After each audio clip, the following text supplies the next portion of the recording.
seu sinal.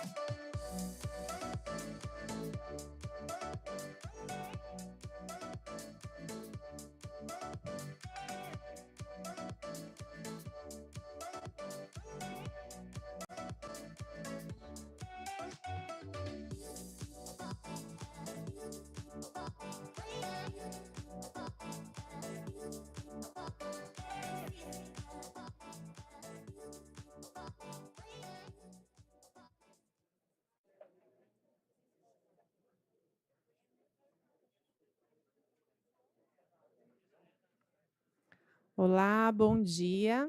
Good morning, Sejam everyone. bem-vindas e bem-vindos. Eu me chamo Welcome, Carolina ladies and Davo e gentlemen. tenho a I honra am de conduzir Carolina como mestre Davo, de and I'm cerimônias very este honored to evento tão be the significativo em ceremony comemoração aos 20 master anos do of this Cetic.br. very important international Agradecemos a presença seminar, de which is vocês e a celebrating 20 participação years of daqueles que nos acompanham pela Cetic.br. transmissão ao Thank you so vivo much for your deste Seminário participation and Internacional presence, as well Cetic.br as those 20 anos, that are dados following e us análises para um remotely futuro to digital celebrate inclusivo. Cetic.br Antes de 20 iniciarmos, years to pedimos a gentileza guarantee que os an presentes inclusive verifiquem se os seus setting. aparelhos Before eletrônicos we estão no officially modo open, silencioso. we would like to ask you Convidamos to a check todos, a your partir de agora, a se smartphones conectarem com to este set evento, que that comemora on um the importante marco na trajetória do unmute Cetic.br mode. You e are de now all todos que invited to acompanham seu trabalho. participate and follow O the evento vai trajectory contar com of apresentações em Cetic.br. português, We are going to inglês have e, em alguns speakers painéis, em in espanhol. Portuguese, others Dispositivos de addressing in tradução English and simultânea some estão in disponíveis na Spanish. entrada do The teatro e simultaneous para os que interpretation acompanham online devices foram are available disponibilizados canais outside at específicos the para cada theater idioma. entrance, and Escolha o those who canal are de sua following us preferência. remotely, please Agora, set para que to the alguns proper relembrem e language outros that you'd conheçam like to melhor a follow. estrutura que mantém o For funcionamento all do of you to Cetic.br, learn a little bit more transmitiremos about em vídeo sobre o Cetic.br NIC.br e o operations, we are CGI.br, que gonna resume show bem a tudo video isso. about Vamos ao vídeo. Nick.br and Cetic.br, which summarizes our operations really well. Você não tivesse seu direito à liberdade de expressão respeitado? Se seus dados particulares fossem divulgados sem autorização, ou se você tivesse sua navegação filtrada por causa de interesses comerciais. A liberdade de expressão, a privacidade e a neutralidade da rede são fundamentais para a internet. E esses são apenas alguns dos 10 princípios formulados pelo Comitê Gestor da Internet no Brasil.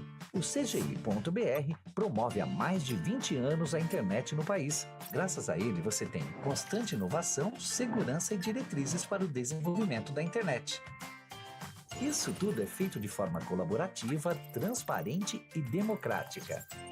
O comitê é formado por representantes de todos os setores da sociedade. Assim, as decisões são tomadas por meio do diálogo, com a participação de todos os membros até que um consenso seja alcançado. Por esses e outros fatores, o modelo brasileiro de governança se tornou referência no mundo todo. CGI.br, por uma internet cada vez melhor no Brasil. Quando você registra um domínio .br, você está contribuindo para a melhoria da internet no Brasil, pois cada domínio que usa o .br é registrado pelo NIC.br, o Núcleo de Informação e Coordenação do .br, que além de registros de nomes de domínios, investe em análise e tratamento de incidentes de segurança, projetos de tecnologias de redes e operações, pesquisas que trazem indicadores sobre o uso das tecnologias da informação e comunicação, implementação de pontos de troca de tráfego local na internet, projetos que contribuem no desenvolvimento global da web e muito mais. Tudo isso porque o NIC.br é uma entidade civil de direito privado e sem fins lucrativos, que mantém uma estrutura de registro de domínio segura, estável e de confiança, e reverte parte do que você paga pelo seu domínio no desenvolvimento de infraestrutura, trazendo benefícios para todos que usam a internet no Brasil. Toda essa inovação, tecnologia de ponta, segurança e infraestrutura só é possível porque você tem um domínio .br. NIC.br, sempre em busca do melhor para a nossa internet. Como viram, o CETIC foi criado com a As missão de you produzir could see, conhecimento sobre o Cetic was acesso, founded uso e with the goal to apropriação de produce tecnologias da access, informação e use, and comunicação para a sociedade empowerment brasileira. of technology, Cada vez information, and mais, os communication by the indicadores e Brazilian estudos society. produzidos pelo CETIC Indicators têm and oferecido studies subsídios carried out by the importantes para a center elaboração is very e o important monitoramento to de políticas help públicas em in the diversas áreas design e of também public orientaram o policies at debate several público e levels and informado. also guiding a Para celebrar os well-informed 20 anos public de debate. produção de In pesquisas order to TIC, celebrate the esse 20 seminário years of the internacional production of promoverá uma ICTs, reflexão this sobre a international seminar trajetória da will agenda allow a digital nas reflection duas about the últimas trajectory décadas. of digital Além agenda disso, in the será past two discutida durante decades. esses In 2 dias de addition, evento throughout those uma 2 days agenda of futura events, de we are going to pesquisas be que discussing about a impulsionem o future agenda desenvolvimento de for sociedades researches digitais that will inclusivas drive e the sustentáveis. development of Aproveitando a inclusive and oportunidade, o sustainable CETIC digital também policies. realiza o Along lançamento de the same 4 line, publicações CETIC is temáticas de responsible sua série de to pesquisas publish TIC: 4 a TIC Domicílios, a TIC Kids ICTs, Online Brasil, households, a kids TIC online Saúde e a Brazil, TIC ICTs Empresas, health, and todas ICTs referentes aos levantamentos companies, all of ocorridos em them 2024. regarding the As edições results of impressas estarão 2024. disponíveis para os The printed interessados nas saídas editions do teatro will be e essas available mesmas at the end, publicações at the encontram-se no exit site of the theater, and the same publications are available www.cetic.br/. in our É sempre bom website for ressaltar your o downloads. compromisso do It's always NIC.br, important para to vocês uma highlight the ideia, commitment como a of sociedade brasileira, NIC.br ao and produzir de forma CGI.br with the regular Brazilian dados society estatísticos sobre a producing adoção e o statistic uso das data tecnologias about the digitais no adoption Brasil and the por use meio of desse Brazilian CETIC. technologies E throughout agora, convidamos ao ICTs. palco para a Now, we'd abertura like to oficial do invite evento for the senhora official Renata opening of Miele, this event, coordenadora do Mrs. CGI. Renata Por Miele, favor, who senhora is the Renata. coordinator of CGI.br. Senhor Demiguetsko, Mr. diretor-presidente do Demigetsko, NIC-BR. Vice President of NIC.br. Senhor Simar Azeredo, Mr. assessor da Simar presidência do Azeredo, Instituto who is Brasileiro de a Geografia e successor of the Estatística, presidents IBGE. for the IBGE, which is the Brazilian Institute for Senhor Geographies. Alexandre Barbosa, Mr. gerente do Barbosa Cetic.br. Alexander, who is the manager of Cetic.br. E senhor Tofik Gelassi, And Mr. diretor-geral Tofik adjunto de Gelax, who is Comunicação e adjunct Informação director da of Unesco. communication and information for UNESCO.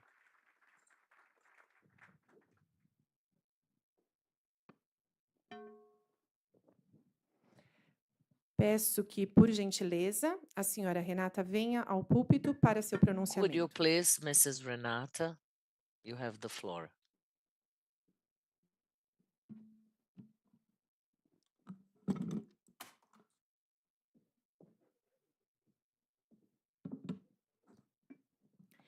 Bom dia a todos e todas. Good Queria morning, everyone. cumprimentar I o would like Alexandre to Barbosa, greet nosso Alexander anfitrião, Barbosa, cumprimentar our parabenizando host, por esse and evento, pelos to 20 anos do greet and CETIC, congratulate you for cumprimentar o 20 Demi, years of o Lucimar e o Cetic.br, Taufik Demi, da Lucimar, Unesco, que and nos honra com a Taufik, sua who is here presença aqui. representing UNESCO. It's a Para great lhe honor dizer to algumas have palavras bem your presence breves here today.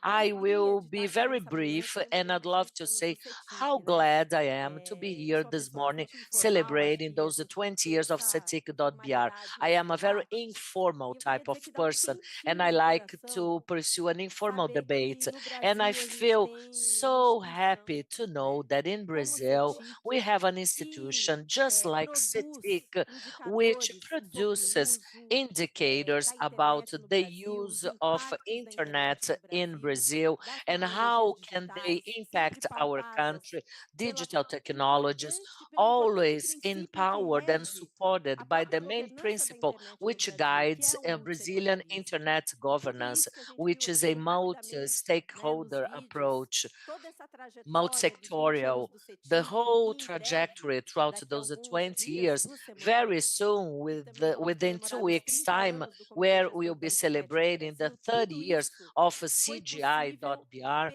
All of pela that was just possible sabedoria e thanks to the pela wisdom capacidade de vislumbrar and the que os ability to nossos foresee colegas that foresee when those 30 years ago started discussing about the deployment of internet in Brazil and understood that Brazilian governance should count on an active participation of the private sector, third sector, technological scientific communities, and government. Those four pillars, they have to work jointly to foster a respectful discussion considering each one's insights. We know that private sector, civil society, academy, and the government, they all have their own perspectives and insights, but the CGI framework proves that it's possible to foster synergies with the sectors and pillars, even though they come from different perspectives. All of that, uh, all this effort was able to produce this data repository, which was developed thanks to the development of Cetic 20 years ago. We started with the household ICTs, followed by other new researches and surveys that were a demand of CGI in Brazil, where throughout the governance debates, we would be able to understand the use and the impact of internet, allowing us to develop and to present guidelines for a better use of the use and development of internet in Brazil based on evidences, based on the information as how people are using internet and how they see that impact at different levels, commercially, culturally, economically, and those indicators, they help us to better understand the public policies developed by the federal government in the past 20 years at several sectors: health, education, protection to childhood and adolescence, also in the sector to search for the universalization of internet, and also with very important discussions where NIC, CGI, thanks to CETIC, are raising this, meaningful connectivity, as well as other topics which should now carry out new surveys on these different topics, such as information integrity, the impact and the use of AI, the economic scope of digital development with surveys surrounding data centers. Therefore, CETIC, once it was created 20 years ago, it did not just kept its endeavors in a regular level. They really exceeded, they had surpassed all those indicators, always searching for the emergency of new indicators and how the digital environment has been impacted by the internet. And for me, I feel so proud to be here representing the Ministry of Science, Information and Technology, which has as its main duty to coordinate the Cetic.br, I mean Nick.br. I am so proud to be here celebrating with all of you, especially with Alexander. It's wonderful to have 2 days to discuss and to celebrate Cetic.br 20 years. Welcome and long life to Cetic. Cetic has a national and international impact thanks to all the several initiatives that you pursue, and we have to keep going. We have to find other Brazilian institutions like Cetic, which drives to foster the public good and everyone's interests in this country. Thank you and well done. Obrigada, senhora Renata. Agora, Thank Sr. you, Demi, por Renata. favor. Mr. Demi, you have the floor now.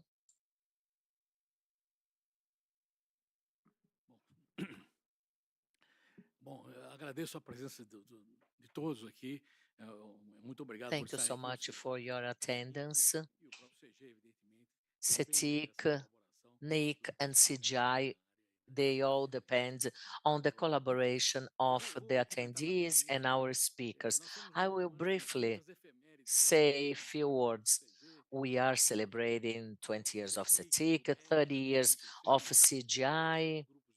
Other groups of the NIC also is celebrating quite many years. I mean, we are going to have a number of events throughout this year, and it's of great excellence to see people here that have been following the trajectory, like Taufik from UNESCO. We are also going to have Ines Karg remotely, who has helped CETIC to be also aligned and to be part of UNESCO.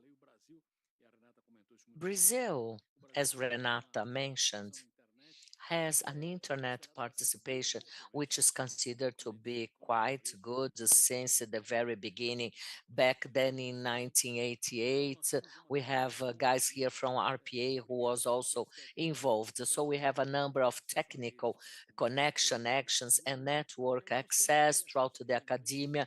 And then CGI, when it was founded 30 years ago in 95, where there was a understanding about the fundamental concept of internet, and later on LGT, which is the division between added value and communication per se. That was a very important landmark, showing that there was an understanding of what internet would be at the different levels of the nations. Secondly, CGI was a multi-sectorial development. We date back from 95, and the idea that the internet will depend on everyone's collaboration is a present idea in the early years of the internet, with the voluntary connection and multiple networks, making that mosaic with which internet is. So from a concept understanding perspective, Brazil has always done its homework, and Brazil has a governance model which was also created in 95 with CGI and also with the Nic.br registries. We are dual. We have a political action which tries to keep the internet concepts with the 10 principles, which is extremely valid, with the civil landmark, and we have the CGI working with the 10 principles or without them anyhow. UNESCO works generating, food for further discussions. And NIC is a subsidized generator for public policies, for indicators. We have connectivities that are meaningful connectivity or not. We have access to new technologies in innovation, health, and how do we invest in this area. All of that are subsides that CETIC became experts in the past 20 years, and they generate that information with the international confidence, trust, and reliability. Brazilian CETIC data are internationally compared. CETIC had a prior collaboration with IBGE, and we still collaborate with them. And Alexander Barbosa, who is the coordinator of Cetic.br, has done a great job in those past years. So I would just like to point out that we are a private institution. We have no public funds. Our funds come from the Brazilian registries, which drive a number of resources. We are hosters of the main XP traffic point exchange and XPT. We have an excellent participation in security. The CERN group is well seen. We have a wonderful participation in inclusion. We have peers work in the IABNT, which helps in the inclusion of people with special needs. We also have participation in the IPv6. We are the second largest country in the world with autonomous systems. I mean, our network is solid, is resilient, and the more solid it becomes, fewer failures we are going to get into. And we are still on this journey, and we believe that Cetic is been doing wonderful actions, and we believe that the Brazilian model of Brazilian governance, that dual political at one side and technical at the other, continues to be working and to be very solid in the coming years. Obrigada, Sr. Demi. Sr. Simar, por favor, dirija-se ao púlpito. Bom dia a todos e a Good todas. morning, everyone. I would like to greet everyone here, my fellow panelists. Escrever aqui algumas palavras para eu I'd não rather write a esquecer, few words so porque that I realmente é won't forget bastante to mention emocionante anything, para mim, because porque venho acompanhando this desde is o very início desse emotional for me. processo. I'm Com a very minha touched, chegada na and I've PNAD em been 2005, in this naquela process época a right gente from the tinha beginning, dado right pela from PNAD, 2005 13% at dos PNAD, domicílios tinham acesso à the internet, household 21% das research, pessoas and acessaram a 21% internet de of the algum persons lugar. then Esses had foram os dados que a internet PNAD access mostrou. from Então, tudo some começou ali place naquele in momento, the household com o research. CGI chamando o IBGE So para CGI poder called criar, IBGE uma to be pesquisa able to que create suplemento na PNAD a para que a supplement gente to the pudesse ter household research so informações that we sobre would inclusão have digital. Eu lembro information até de um about puxão de digital orelha aqui numa inclusion. entrevista que eu And fui I dar, ele remember disse someone que told me o off Brasil because vivia um processo de exclusão digital Brazil e ele não had podia falar que a digital gente tinha exclusion, and exclusão digital por I should 21% das wasn't pessoas supposed to say acessando a that we internet. were Eu agradeço imensamente digital por estar aqui inclusion when hoje. only Para mim 21% of the persons had internet emocionante estar access. aqui porque Alexandre So trabalhar com I'm vocês é very muito touched, and gostoso. Alexandre, Você me working informal with como you, você. it's É very muito nice. gostoso trabalhar I'm com going o to be Cetic, just com o informal as Cetic.br, you. porque a gente sente I muito have a great abraçado aqui pleasure dentro e o because we compromisso de vocês com feel a metodologia very é algo much assim welcome incrível. with your methodology. It's really amazing. Essa iniciativa, So né, this initiative NIC.br e IBGE que começou há and 20 anos, Nick.br and ela revelou um IBGE, potencial de something that crescimento started incrível, né? way back when, Os it has desafios an a serem amazing potential, enfrentados and the buscando a challenges to be inclusão digital no tackled Brasil. seeking Essa in exitosa digital parceria inclusion in IBGE Brazil. NIC.br This estabeleceu as successful bases partnership, para uma série de Nick.br pesquisas IBGE, has TIC laid the conduzidas foundation from atualmente pelo many Cetic.br, research que vem monitorando de conducted forma in sistemática ICT, a evolução, o systematically acesso conducting the e evolution and qualidade das TICs access no and Brasil. Em quality mundo of cada vez ICTs in mais Brazil. moldado In a pela world that tecnologia, a increasingly parceria more molded by estratégica entre technology, IBGE the e CETIC strategic se partnership destaca como between pilar fundamental para a IBGE and compreensão do CETIC cenário das TICs no complements Brasil. for us Parceria to understand CETIC e the IBGE assegura ICT comparabilidade scenario in Brazil. internacional. This Isso é partnership fundamental. assures international comparability, and this is Alinhando a fundamental. padrões globais e crucialmente nos confere Aligned agilidade to global necessária para standards, responder and gives demandas e us demandas que what são we need respondidas to por respond to evidências e não demands por and demands narrativas, that are né? answered by Por exemplo, evidence a rather than análise do impacto da narrative. inteligência For artificial na example, the nossa sociedade. analysis of the A impact união da of digital expertise intelligence, IBGE-CETIC the constrói combination of ecossistema the estatístico expertise TIC of CETIC robusto, and IBGE confiável, is very essencial para o robust, desenvolvimento reliable, and socioeconômico, essential desenvolvimento work da for the promoção, socioeconomic development monitoramento e of the country, implementação for de the monitoring políticas públicas implementation eficazes no of Brasil effective digital. public policies in digital E é Brazil. muito importante essa And it parceria is very TIC, important to have do this CETIC com o partnership IBGE, porque é uma between via CETIC sempre, and IBGE, né, because it's de duas mãos. bidirectional. E aqui eu chamo a atenção o And quanto here I o would CETIC like foi to draw your importante na attention construção how do que é important chamado da CETIC PIVEC, que é a was pesquisa de inovação for tecnológica. the O apoio que o technological CETIC deu ao innovation IBGE foi research, fundamental.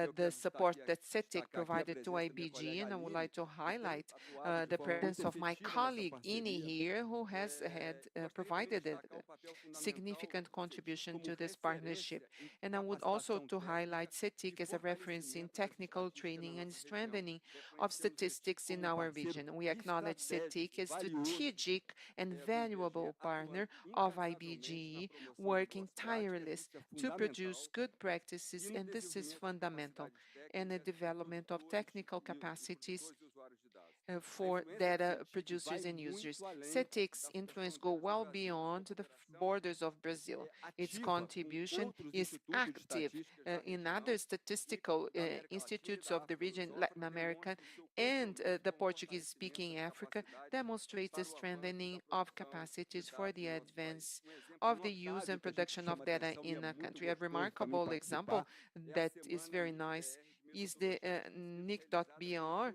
com frutífera week colaboração with a very fruitful cooperation with the National School of Statistical Science of IBGE, and it is an essential space for knowledge sharing and methodology sharing and dissemination of knowledge in research areas. And Cetic is a beacon and a driver for the development.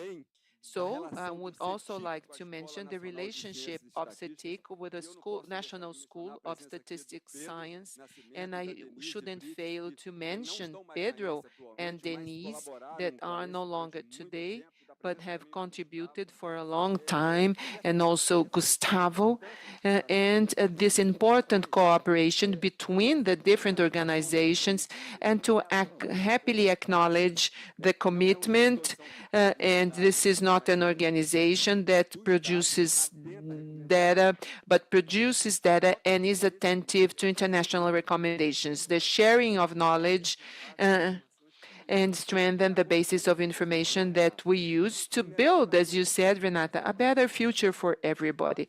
This partnership is a valuable example of how contribution can provide a good contribution for society. In CETIC's 20th anniversary, through Demi and you, Alexandre, I would like to congratulate everyone who have contributed and those who are still contributing to the building of this excellent organization that is essential for the development of the information of society, which is vital for TIC technologies or ICT technologies in Brazil. So I was talking about ICT technologies and the respect that we have is we have international respect. And I could see in a recent event that I was with you on AI. I would like to thank you so much for your invitation, and I'm greatly honored to be here, to be part of this history, and I wish everyone a good event, a good seminar, and as you said, Renata,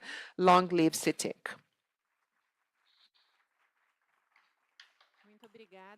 Thank you so much, Simar. Now, Alexander.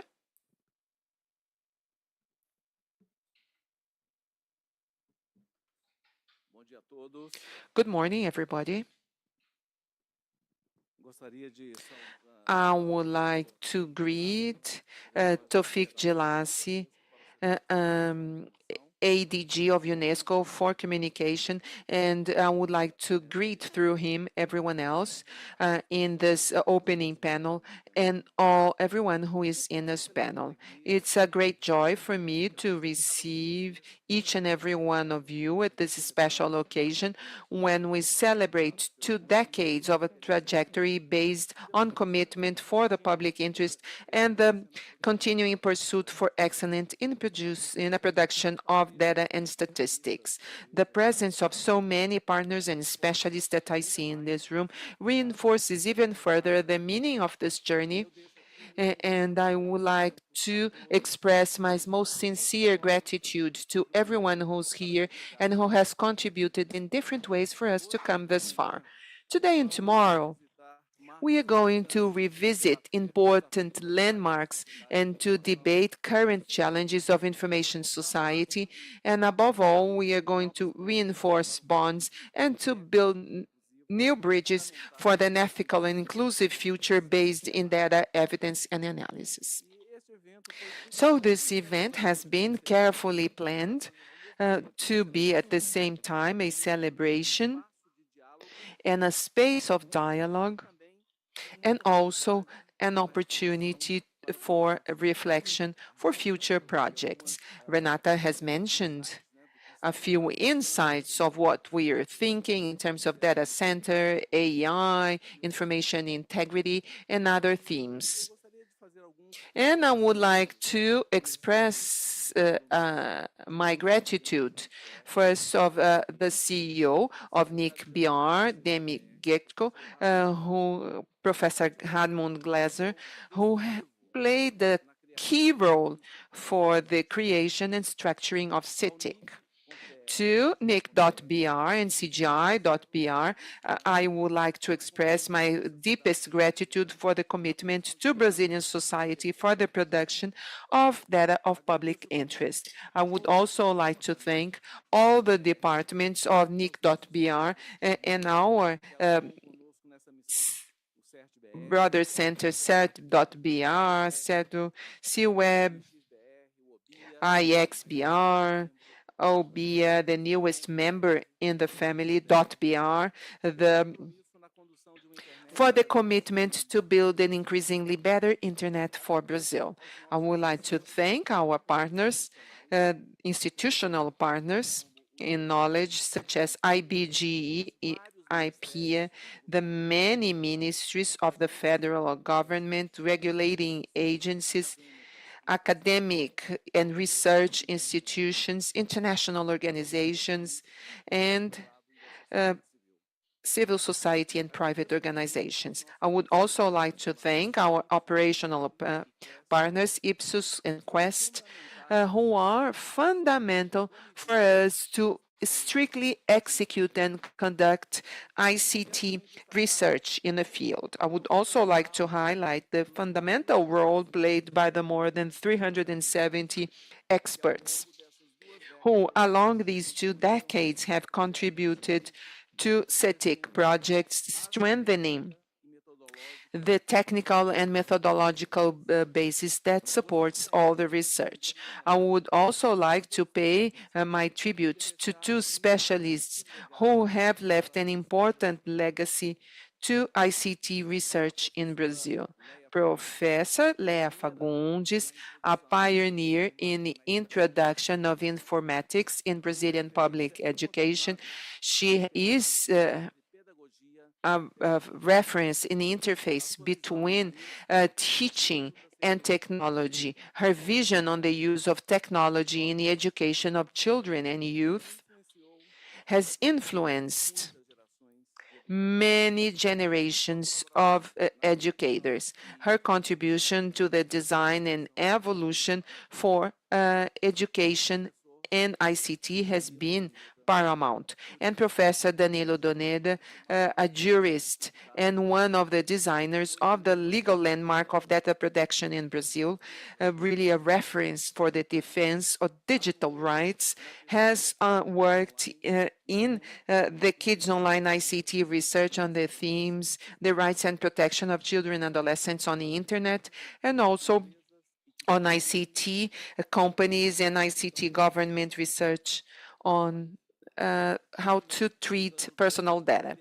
And they also helped us to design the research on personal data protection and privacy developed with a data protection agency. Ambos. To both of them, our heartfelt acknowledgement for their contribution in digital and public policies in Brazil. I would also like to proudly mention my gratitude to the entire team of Cetic for their professionalism, dedication, and tireless commitment for the production of statistical data and good quality analysis.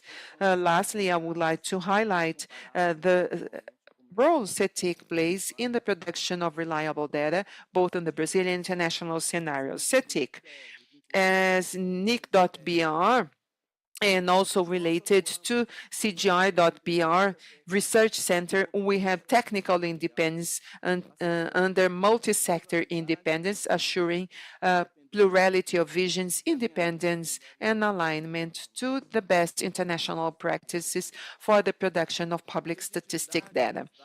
The legitimacy of the data produced by Cetic is based not just on technical lessons, but also on 4 strategic pillars. Number 1, what we call participative architecture that assures the engagement of both domestic and international actors in the most critical phases of statistic process, promoting transparency, and collective validation.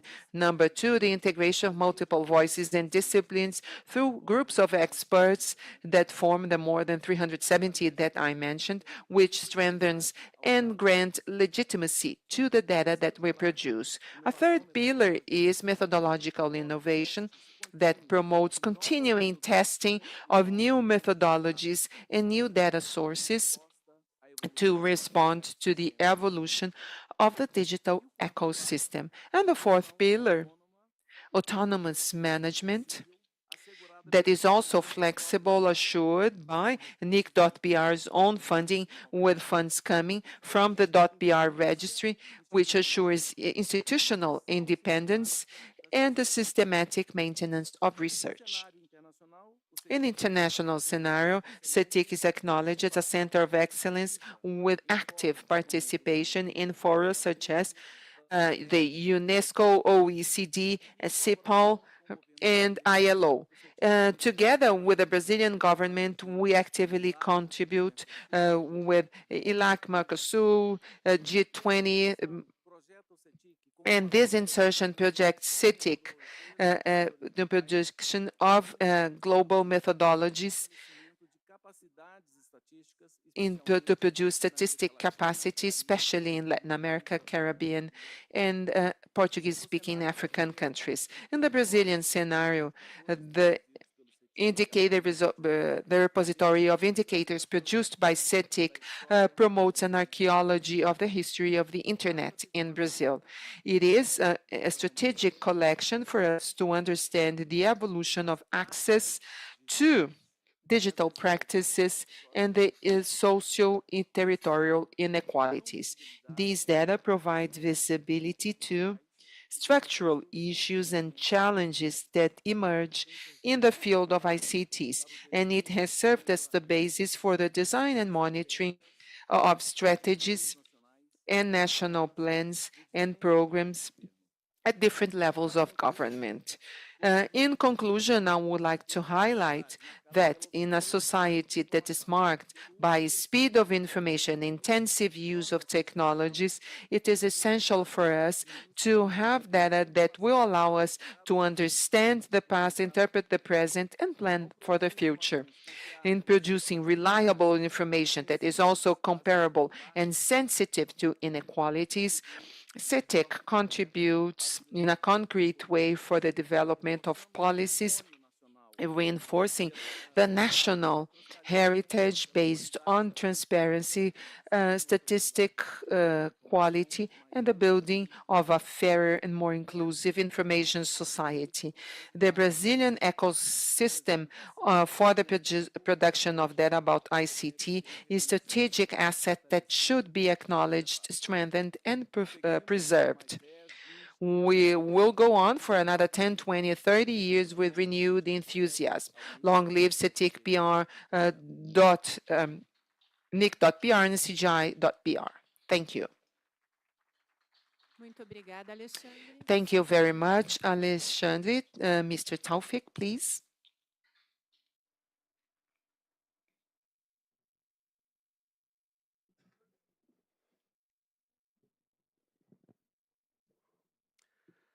Distinguished guests, esteemed participants, dear colleagues and friends, ladies and gentlemen. On behalf of UNESCO, I'm very pleased to be with you this morning and with a lot of enthusiasm and pride to witness this historical moment, the celebration of the 20-year history of CETIC. And I would like first to thank the head of CETIC, Mr. Alexander Barbosa, for the kind invitation and for having worked so hard to put together such distinguished event.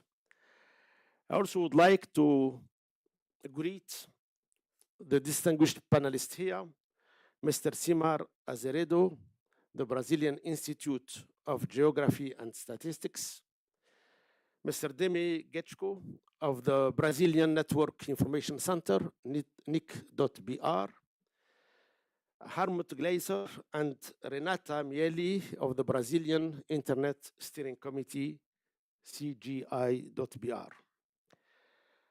I would like also to mark this milestone by highlighting the transformative impact that Cetic has been having, and also the strong partnership over the years with UNESCO.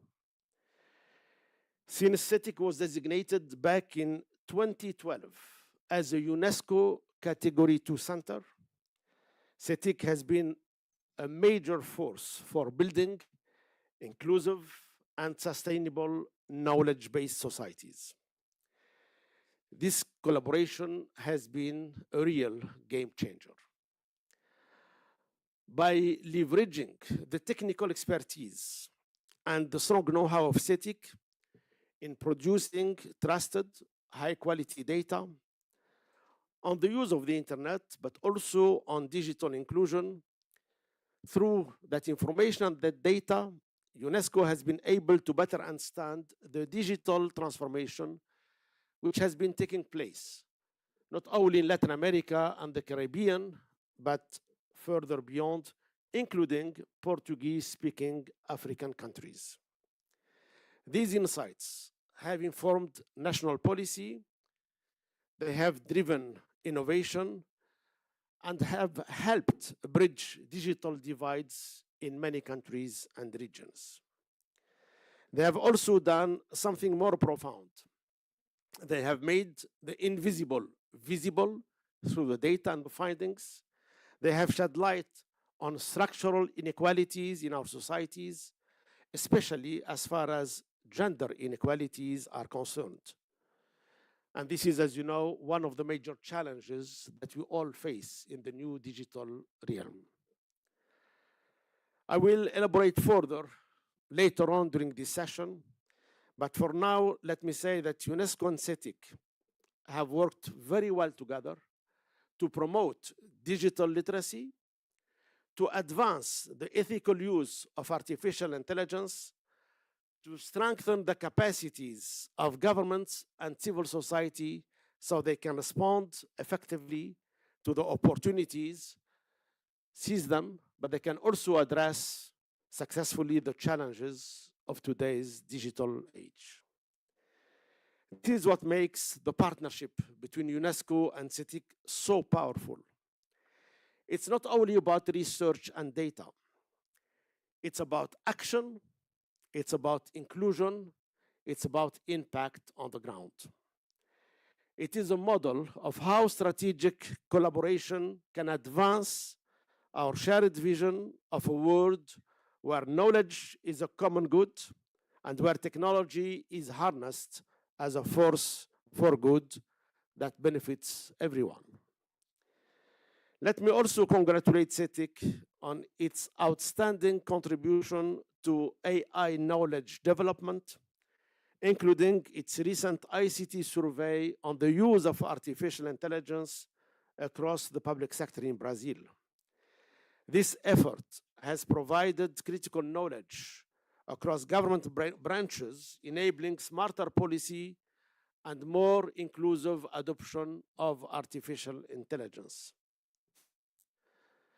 Looking ahead, we are eager to explore how this initiative can evolve into a permanent global resource, a platform where public servants from all countries can come together to learn how to adopt ethical, inclusive, and human-centered AI to better serve their citizens.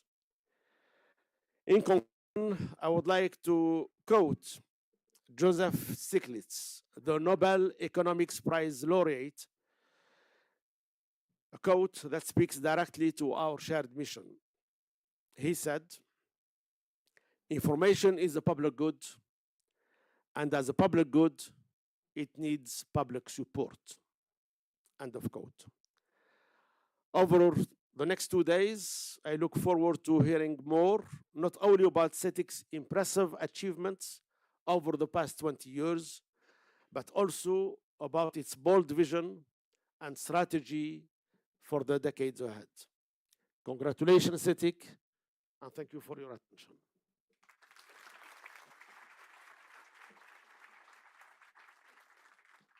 Obrigada, thank you, Sr. Taufik. Agradecemos pelas We'd like intervenções to que thank inspiram you os all próximos for anos your do CETIC. insights that E will antes de inspire prosseguirmos, future convidamos years for todos à mesa se Cetic.br. posicionarem para uma Before we foto. keep going, we would like you all to move so we can take a photo.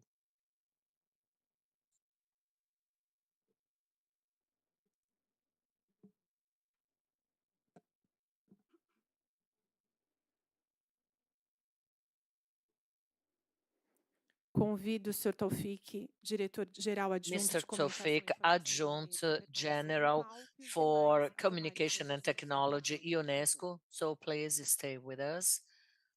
The floor will O Sr. be Taufik handed Gelassi over to you. prosseguirá Mr. agora sua Taufik palestra como Gelassi keynote will speaker na address introdução ao his painel e talk abertura do as a evento. keynote speaker for the opening session of this event.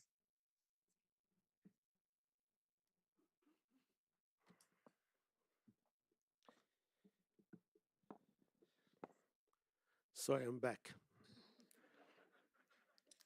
I didn't know that I'll be back so soon, but here I am.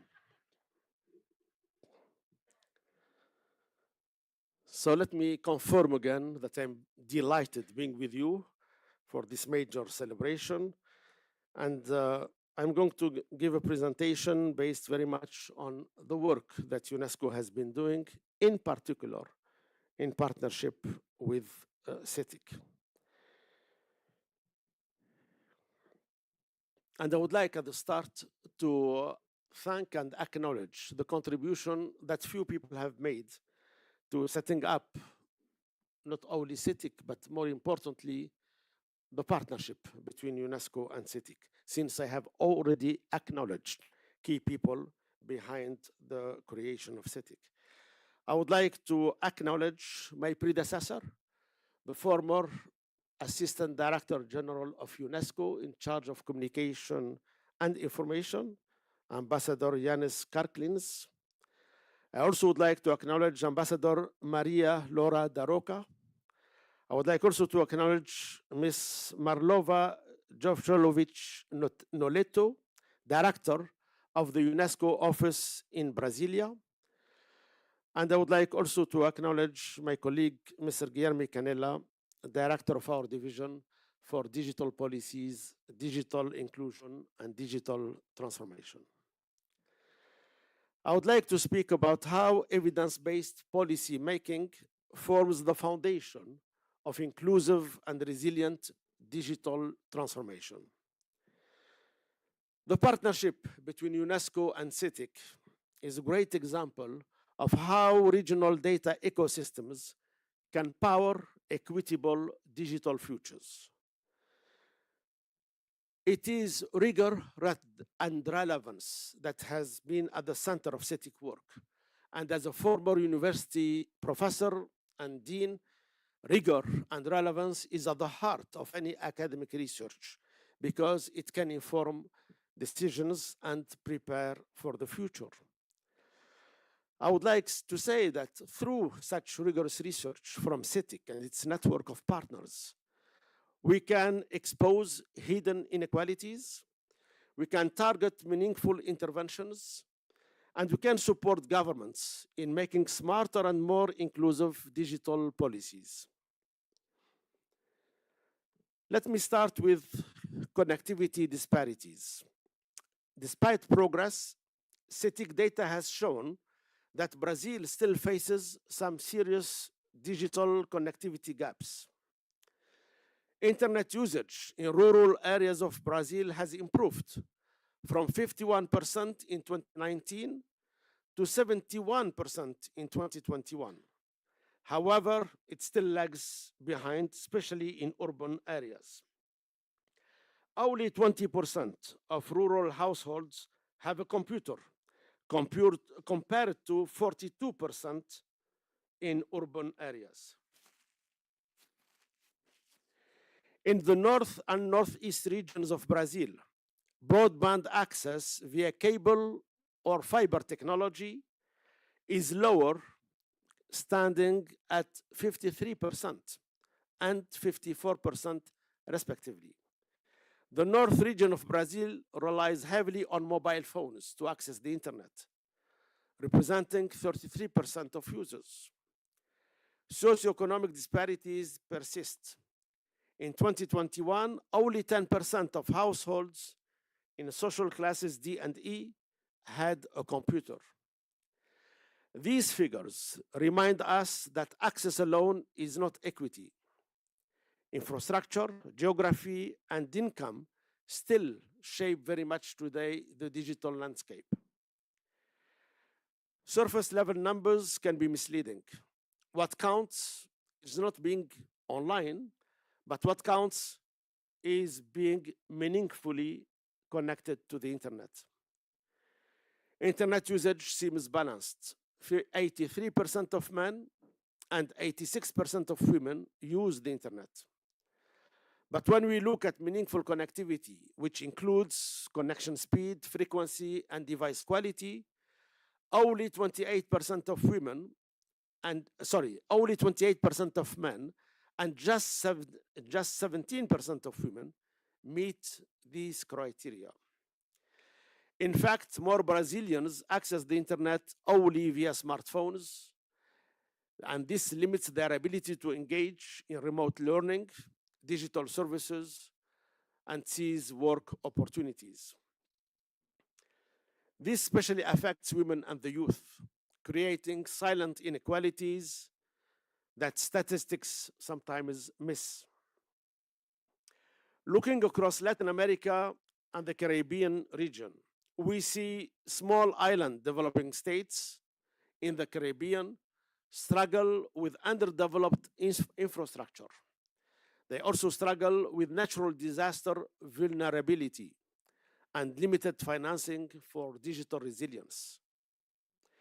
In education, Cetic data reveals that many rural schools in Brazil lack the necessary conditions for digital transformation. Access to devices, internet connectivity, and trained staff remain critical barriers to implementing AI or digital tools in the field of education. These challenges require localized and evidence-based interventions. Brazil, like many countries, is navigating a complex AI and digital landscape. There are gaps in AI governance frameworks, especially concerning algorithmic biases, digital exclusion, and sovereignty over local data. Stronger and more inclusive data governance models are urgently needed, ones that are interoperable, respectful of human rights, and rooted in transparency and accountability. To address these challenges, the partnership between UNESCO and Cetic has gone far beyond making diagnostics. It has built concrete and scalable solutions that extend from Brazil to the world. Let me share with you briefly a few examples. First, in 2018, Cetic played a historic role by conducting the first assessment using the UNESCO Internet Universality Indicators based on our ROMX framework. For those who are not familiar with our ROMX framework of UNESCO, the four letters, ROM stands for human rights based, O stands for openness, A stands for accessibility, M stands for multi-stakeholder approach, and X stands for cross-thematic, cross-disciplinary impact. This work became the global reference for national digital assessment in dozens of countries worldwide. This legacy continued last year when Cetic collaborated with UNESCO to revise and relaunch the Internet Universality Indicators, which are now entitled Advancing Inclusive Digital Transformation. Our Cetic colleagues, Alexander and Fabio Seni, were central to this process, helping to streamline the indicators, but also to increase their global usability. The new version was launched this past December at the 19th annual forum of the Internet Governance Conference. Secondly, to strengthen AI capacity building, we launched together back in 2022 a global massive open online course on artificial intelligence and the rule of law. Other partners included the Future Society, the National Judicial College, and IEEE. This online course is now available in 7 languages, including Portuguese, and has now reached over 5,000 legal professionals and judicial actors, including judges, prosecutors, legal advisors, for more than 100 countries, with 50% women participation. As the Brazilian judge Sergio Torres Teixeira once said, we must mold the use of AI in the judiciary to our ethical values through a human rights-based approach. This is very much how the online course developed by UNESCO and Cetic, how it was designed, developed, and rolled out. Thirdly, just last month, UNESCO and Cetic held a global training on AI for the public sector. This training took place here in Sao Paulo and had the participation of dozens of civil servants from 19 countries. It wasn't just another workshop. It combined theory with practice. It helped participants design AI-based public services that are aligned with ethics and human rights. With almost 99% satisfaction score, this workshop is already being adapted nationally. For example, in Colombia, where we are now preparing to replicate this training. Together with Cetic, we are exploring how to transform this successful prototype into a permanent school of AI in the public sector. Fourthly and lastly, UNESCO and Cetic have supported regional policy exchanges like our joint roundtable in 2023 at IC.gov, and this roundtable focused on evidence-based policy making in Latin America and the Caribbean. In addition, our 2 organizations place a strong emphasis on tackling gender disparities in digital inclusion.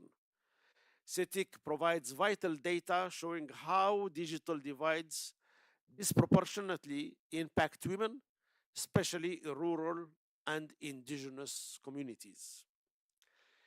In closing, I would like to share with you a powerful quote by the late Kofi Annan, former Secretary General of the United Nations, who once said, quote, "Knowledge is power, information is liberating, education is the premise of progress in every society and in every family." End of quote. These words capture the very essence of why we are here today. Because today, information is not just a tool for development. Information is a right. Information is a responsibility. Information is a route to resilience. With these few concrete examples I just shared with you, I hope I was able to show how we are leveraging evidence-based policy making to form the foundation of inclusive and resilient digital transformation. As we look to the future, the role of Cetic as a Category 2 center of UNESCO will only grow in importance. Next month, we'll organize here in Sao Paulo another global workshop on AI in the public sector, which will bring together government officials from the world to discuss digital policies and capacity building. Building on this success, we jointly organized earlier this year, we hope to establish a global model to implement in similar annual workshops on the topic of AI in the public sector. The journey of Cetic is a powerful testament to what is possible when rigorous measurement, inclusive capacity building, and international cooperation come together. Yes, the challenges ahead are immense, but with partners like Cetic by our side, UNESCO will have stronger expertise, unwavering commitment, and a shared vision to succeed. Let's continue together to harness the power of data, the power of information, the power of people for policy and for the planet. Thank you.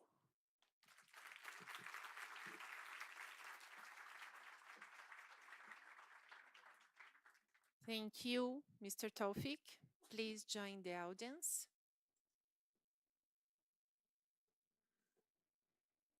Antes de prosseguirmos com o painel de abertura, teremos a mensagem da senhora secretária-geral. Before continuing with our panel, we are going to have Ambassador Maria Laura da Rocha, who was responsible for the signature of the first cooperation agreement that turned Cetic.br into Category 2 UNESCO Center. Please, I would like to give the floor to Mr. Eugenio Vargas Garcia, Director, Department of Science, Technology and Innovation and Intellectual Property of the Ministry of Foreign Affairs, to read the message. Please.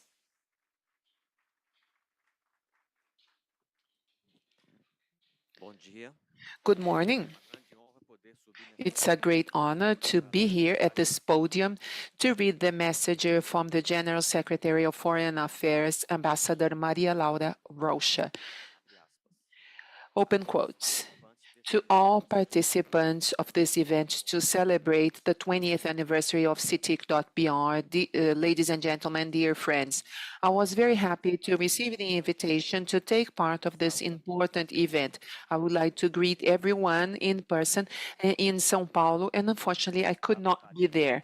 I was in Paris in 2012, heading the permanent delegation of Brazil at UNESCO, and I was responsible for the signature of the first cooperation agreement that transformed Cetic.br into a level 2 category center at UNESCO that year. So I am somehow related to the success of Cetic that has an extensive list of services provided to Brazilian society. And with NIC.br and operating under the auspices of UNESCO since 2012, Cetic has played a key role in the promotion of data and indicators that feed public policies, and especially those centered on digital inclusion in Brazil, in Latin America, and in Portuguese-speaking Africa. UNESCO has acknowledged the importance of the creation of statistical indicators for the development of information society. In other words, the UNESCO Brazil UNESCO of 2012 is adding efforts. On one hand, leveraging the expertise that Cetic.br has accumulated over the years. On the other hand, strengthening UNESCO actions in favor of the knowledge society. In this manner, Brazil has started to host the first UNESCO center dedicated to the measurement of information society. Along these 2 decades, Cetic.br has consolidated itself as a national and international reference in the collection and analysis of information about the use of information and communication technologies. Its research encompasses many different sectors, including homes, companies, education, health, and culture, providing a solid basis for the design of strategies that aim to eliminate digital inequality and to promote an equal access to the internet. This strategy has also contributed for the consolidation of Brazil in fora led by international organizations that work to define standards to measure the production of data. Its scope of operation makes it possible to offer a very rich overview of digital transformation in our society. When AI challenges emerge, large volumes of data, and new forms of connectivity. These efforts assure that public policies from Brazil have solid information about new phenomena that are related to the intensive use of the internet and digital technologies. The international recognition of Cetic.br is clear through its active participation in global initiatives, a partnership for the measurement of ICTs for the development formed by UN agencies and other international organisms. And this collaboration has been fundamental to define global standards and measurements, strengthening the role of Brazil in the promotion of digital societies that are more sustainable.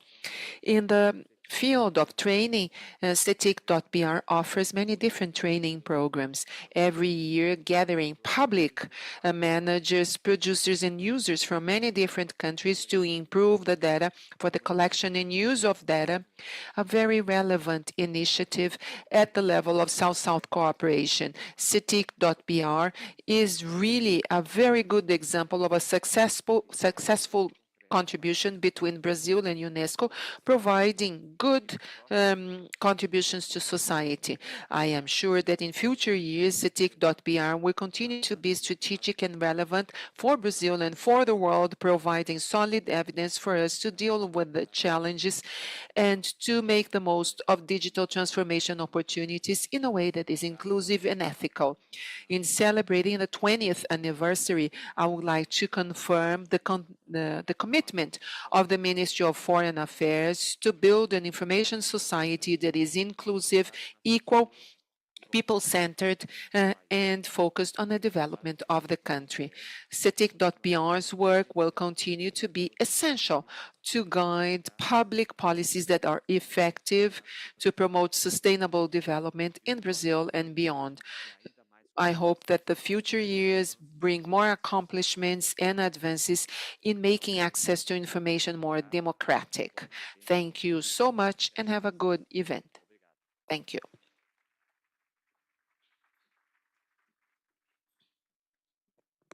Muito obrigada, Sr. Eugênio, pela Thank you so much, Eugenio, for reading the message from Ambassador Maria Laura da Rocha. And to continue our opening panel, I would like to give the floor to moderate this panel, Ms. Marlova Vonito, the Director and Representative of UNESCO in Brazil.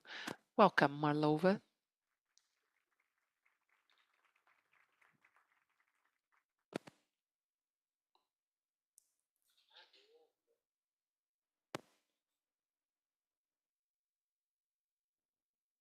E para compor a mesa, And for the panel, I would like to give the floor to the panelists, Mr. Guilherme Canella, Director of Division of Inclusion, Digital Policies and Digital Transformation for UNESCO, e Sr.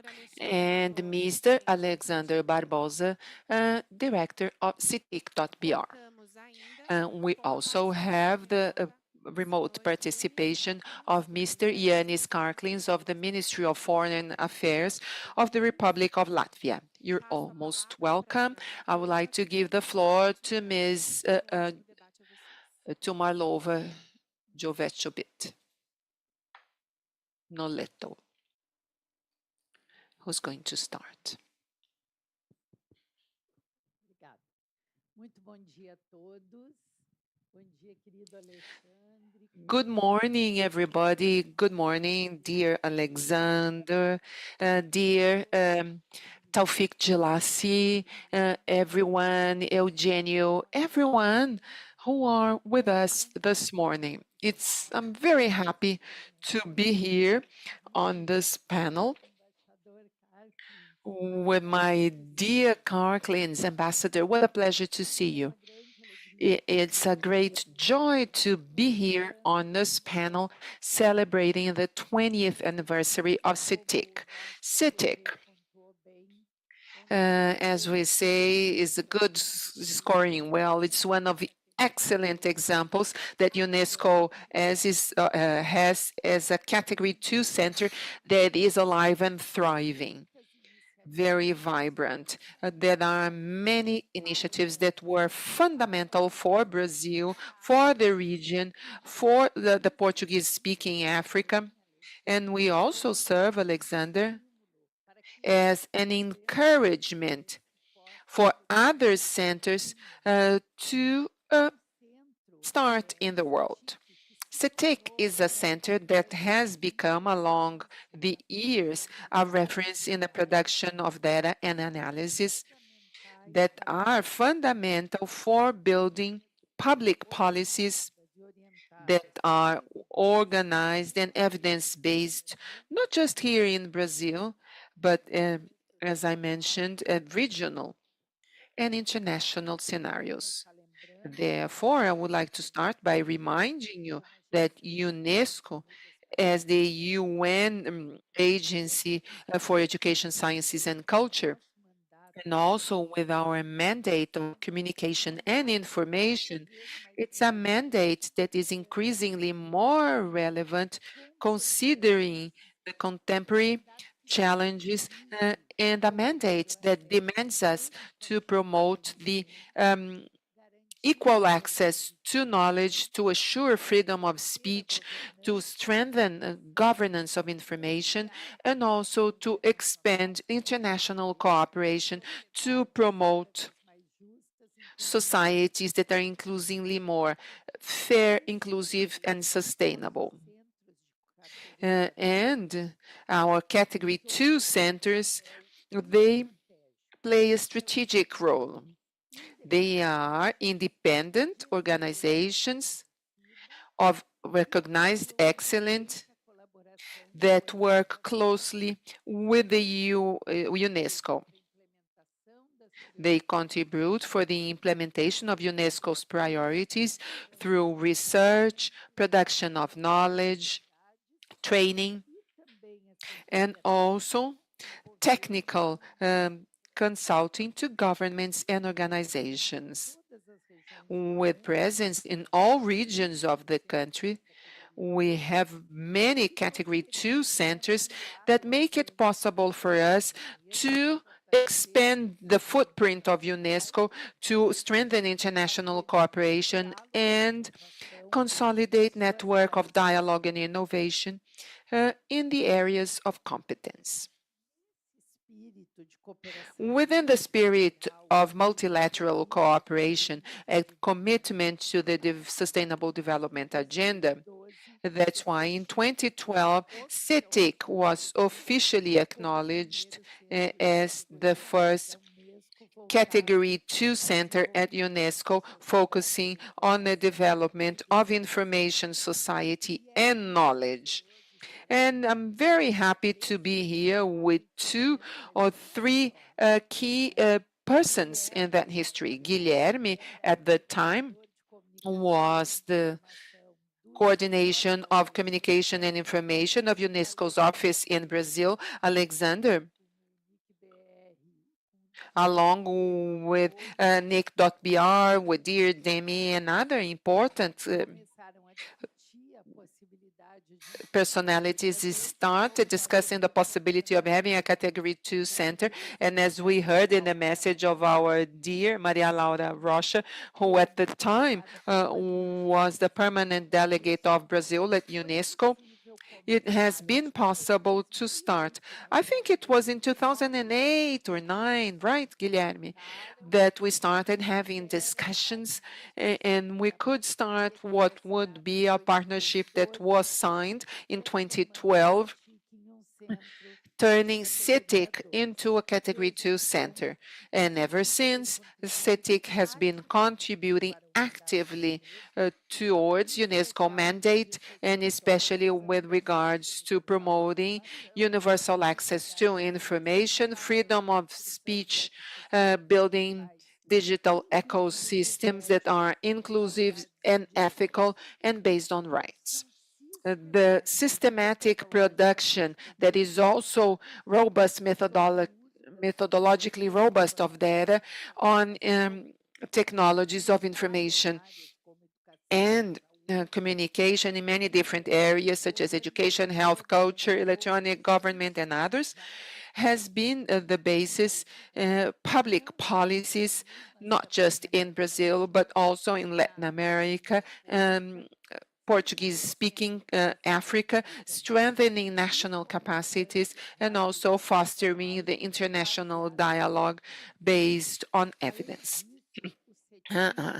Moreover, Cetic has been increasingly more important in playing a role in global discussions about standards and methodologies for the measurement of digital development, always in a close conversation with international organizations and contributing to a very important debate about digital governance, artificial intelligence, and information inclusion.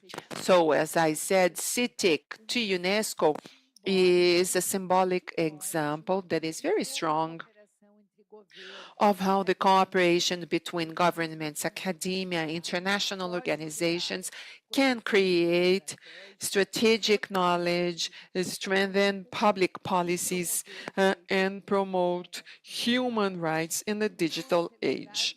So, in celebrating the 20 years of CETIC, we are also celebrating the reaffirmation of our commitment for the construction of fairer and inclusive digital societies where information, and we mentioned Stiglitz today, so is always seen as a public asset and knowledge as a bridge for human development. Knowledge where progress of science and in the world of information and in the digital world is accessible to everyone. It's very important for us to remember this, that everyone needs to benefit equally from the advancements and progress. So it is from this perspective that we start our panel. We are going to hear, as I said, fundamental voices in the trajectory of a CITIC and the reflection about the challenges and opportunities for the digital future that is inclusive and something so essential for democracy and for societies that we want to build. So, Janice Carlins, I'm so sorry. Portuguese and you were not able to follow what I said, but in very briefly, what you do, you have. That's perfect. Thank you. So I was going to summarize very briefly to you that I was just telling a history that you already know. Então, nós vamos dar início a esse painel. So I'm going to open the panel. Começar ouvindo. So first we are going to Ambassador Janice Carclins, our former Director General for Communication and Information at UNESCO. Please, Ambassador Carclins, can you share with us your expectations and challenges during the process back in 2012 when you were there heading our sector, and how the CETIC played a very strategic role for the global agenda of information society and UNESCO priorities. Thank you.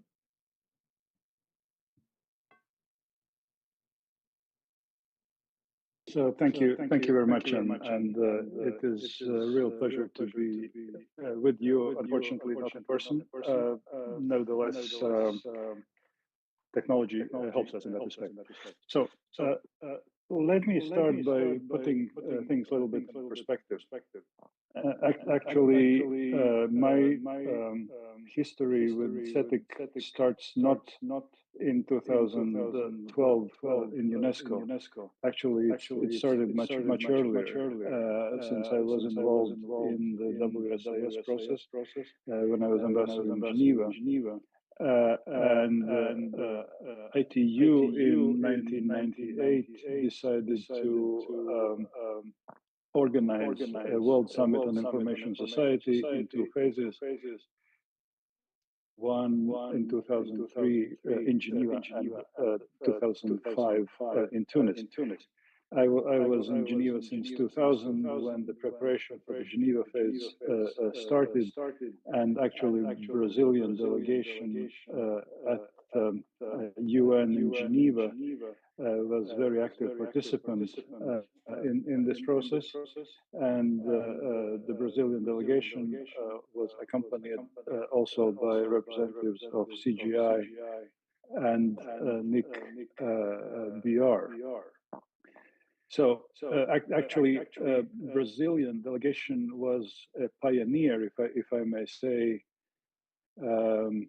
of the multi-stakeholder approach when it comes to discussing issues related to information society, and as such, I know a Brazilian team, and actually at that time I thought that there was only a very good soccer team, but then I learned that there is also a very good internet governance team in Brazil, led by Professor Demi Gečko, Professor Hartmut Glasser, and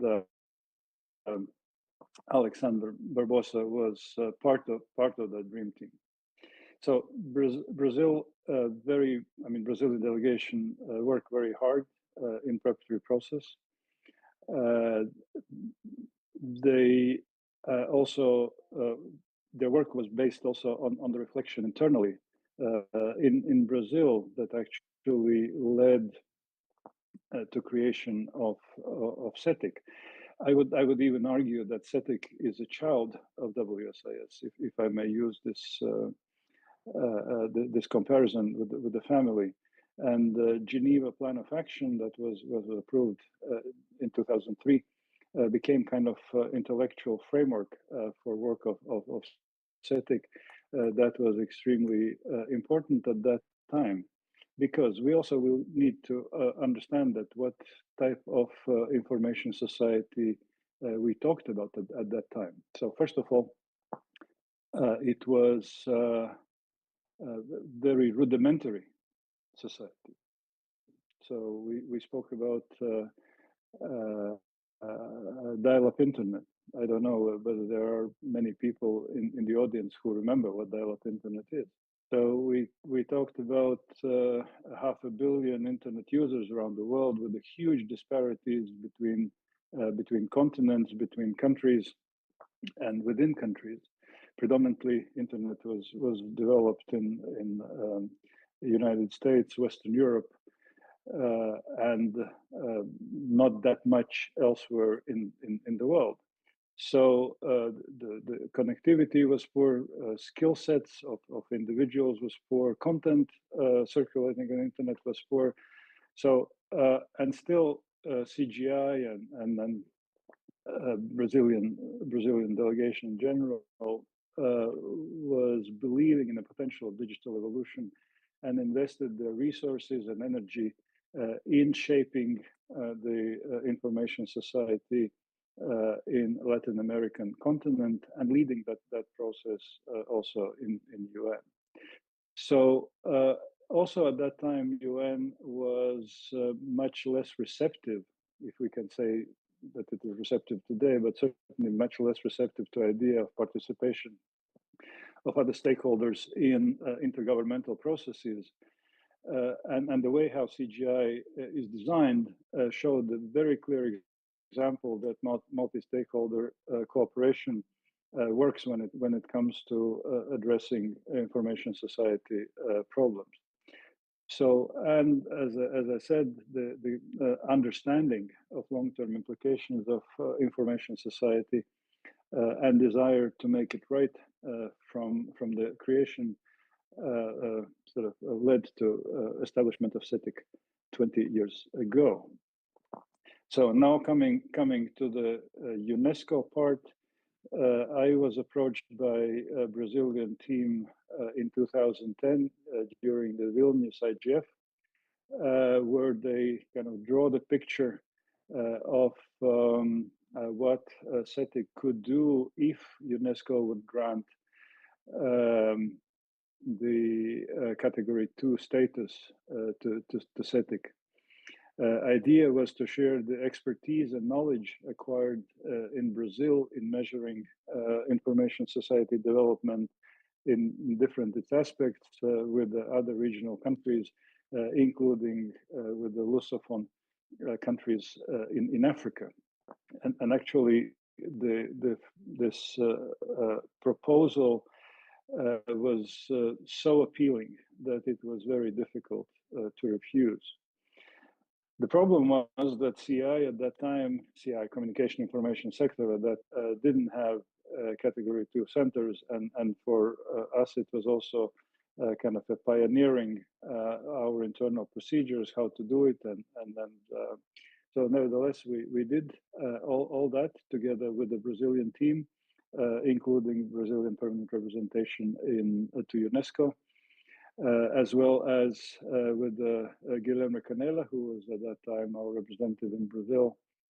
And we prepared all necessary paperwork. We did also some reaching out to different delegations during the executive board meeting and the general conference. And finally, general conference granted the category 2 center status to Cetic. So since then, cooperation has been very successful, as we heard from keynote address of current ADGCI, Mr. Gelasi. So with this ends my kind of overview of the history. Happy to hear other interventions. Thank you.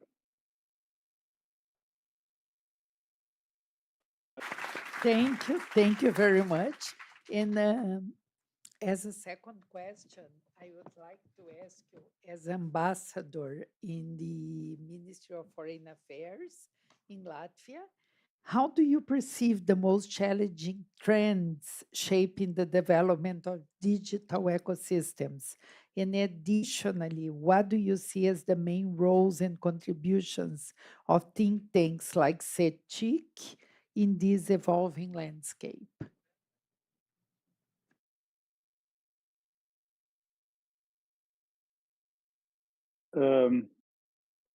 I tend to compare information society a little bit with the universe, because the way how internet architecture was designed, when intelligence was placed not in the center of the system but on the margins, and that encourages cooperation and permissionless innovation, the system is expanding. And recently, in past few years, we're seeing exponential increase in speed and development of potential of a digital society with the development of AI. So as a result, our understanding of complexities associated with the effects, positive and then challenging effects of information society to our way of living, of our way of behaving, is so not necessarily easy to understand. And centers like Cetic do this intellectual work, try to make sure that the potential of digital development is positive and spread equally in all societies all around the world. So it would be very probably difficult to list in a few minutes current challenges, but I can tell you we should stop talking about digital as a separate phenomenon. I think today all our life is digital, whether we like it or not. And as in like that's a decade ago, we spoke about net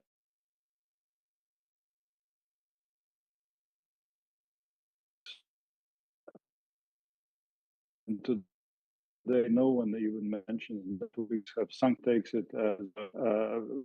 I think very soon we will stop talking about it or digital. We will accept that digital is all around us and everything is digital. Hence, we need to talk about everything else without separating whether that is digital or not.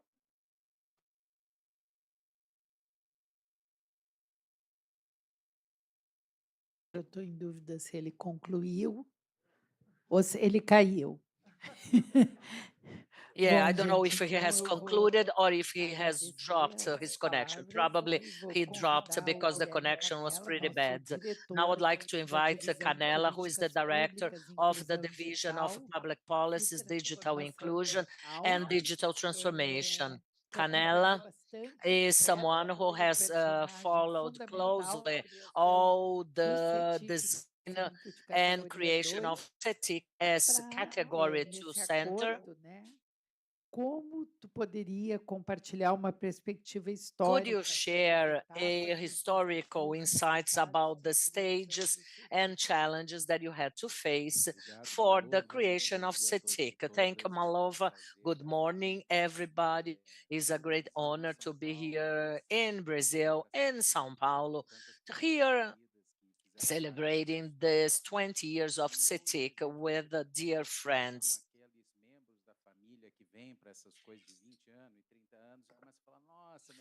You know, like old relatives when they say, no, you were a little baby when I first carried you on my arms and now you look like a grown guy.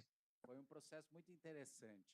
E, na verdade, quem sabe a Marlova vai se lembrar, porque nós éramos colegas. Maybe Marlova may remember one of my first meetings once I became the responsible for the sector of communication in Brazil was with someone who came before Alexander, the former manager. E ela me contava como o CETIC já estava em relações com os nossos colegas da CEPAL e etc. And the relationship with the CEPAL colleagues, and I became a coordinator. Dos principais desafios e mandatos do sistema das Nações Unidas. One of the main challenges.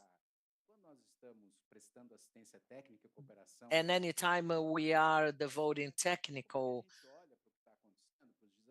assessment to others, how do we see challenges and how can we propose something that may be part of public policies based on evidences? And in 2008, once I was in charge of that position, Pro-Infra that was related to schools and educations. They were celebrating 10 years, and I became responsible for that portfolio.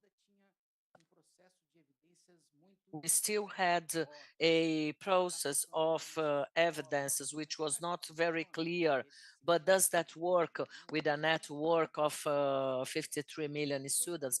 Who will be able to measure those indicators?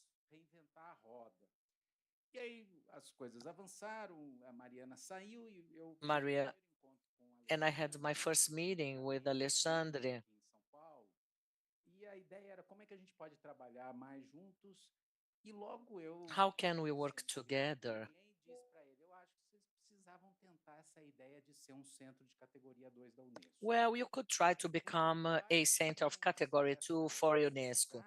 Ter algo em que a gente tivesse uma âncora na produção de políticas públicas baseadas. If we have public policies based on evidences, or some other issues that were all very the creation of the information sector, there was no center of category 2. And that was an opportunity to be able to show that the collaboration from a country of global south, like the case of Brazil, could leverage a global discussion about those themes. That dated back from 2010. Eu fiquei pensando enquanto o Dê e o Alexandre me contavam, eu falava, isso aí vai ser muito melhor para a Unesco do que para eles. That will be much better for UNESCO than for them. But that was good to everyone. And our next challenge was very important. We were convinced, Alexander and Vincent, but we needed to convince two other players, the Brazilian government and UNESCO in Paris. Estava chefiando a área de relações com a Unesco, o embaixador Felipe Fortuna. The ambassador Felipe Fortuna was in charge at that time, and the State's General Secretary was the ambassador Adil. Both were convinced. Alexandre e eu tomamos voo da Lufthansa. Then we got a Lufthansa air flight with this goal in mind. How can we convince how can we convince them? Then we had a breakfast, Alexander, myself, and that was a really easy meeting. He was easily convinced right after the first orange juice that was approved. And an interesting battle to build up what was a novelty. Cetic was already in place, but what represented to be an added value to become a category 2 center for UNESCO. A feasibility trial was conducted and several people were invited to understand if that was important to have a relationship with speaking Portuguese countries. And in the General UNESCO conference, they were not in doubt at all. Everyone has approved that process, as the process in place was so well designed and articulated that the UNESCO countries really welcomed this project as a way to a real opening to our efforts. And the alignment between UNESCO and Cetic was so clear that right after its first operational year in 2013, we had a huge event in Paris where they had celebrated the 10 years of information society, and the Brazilian team with Alexander Barbosa presence was crucial to include in the final resolution the idea of universality of internet, which later on became those ICT indicators. So they had at that declaration an article which was the importance to include indicators, measures. Fortunately, or not so fortunately to Alexander, I had actively participated in that all endeavor since 2008, and I have a number of nice stories to tell you. But let's get back to 2013, when it was pretty clear that the importance of Cetic, not just in data production or data development, but also a multi-stakeholder, multi-sectorial approach, including the academy, governments, as a central pillar to consider the idea of information society and knowledge society in the revision of those 10 years, which was 2013, which was a way to support our discussions and to echo, which is let's better measure, let's better including in our measurement efforts, not just the connectivity as a main topic, but all other elements within a perspective of rights, which is the main core of Cetic. Thank you, Guilherme. Now, I give the floor back to Alexander, who is in charge of Cetic since its first years, a key player. So please, Alexander, let us know about the main challenges that you guys had to face to turn Cetic into a UNESCO Center Category 2, and all the learnings that you had throughout your journey. Thank you, Malova. And good morning again. So we have here right now everyone who was there back in the discussion 2008 to 2009 when I met Canela for the first time. And now all these comments made by yourself, Danny, Canela, and the ambassador, and how we can fit the pieces of the puzzle. Cetic is a child of this relationship between CGI, where in fact we are a child or a result of this multi-sectorial discussion, which lets us know that a multi-sectorial dialogue is able to produce effective and positive results to a society, in our case, the Brazilian society. And thanks to the dialogue between the government, academy, private sector, that we have reached a consensus that thanks to the support of IBG, and the first APNAD that we had developed for household ICTs. This type of support and dialogue that takes place within the CGI.br environment, producing concrete results. As of the understanding that Brazil needed reliable data to be able to monitor the transformation, we were after international references to replicate their measures. And let me mention that something quite relevant took place back in Brazil in 2004. The UN conference, the UNCTAD UN conference, who was held in Brazil, and the Partnership Measurement for Development was set. That is an alliance developed in Sao Paulo with several agencies of the UN to develop standards and indicators for information society. And in that specific case, that set of indicators back then was still hosted or led by the ITU Geneva. And next, in 2005, when Cetic was created, I joined Cetic by the end of 2008, a few years later. And Mariela, who is no longer with us, he was the first one, together with Harmut Lazar and Demi Getsko, about the initiative of data. So out of those 20 years, I am celebrating 17 years at Cetic, as I had joined in 2008, and Cetic was created in 2005. There was a commitment between CGI and Nick.br, as Nick.br was responsible for the first release of Cetic.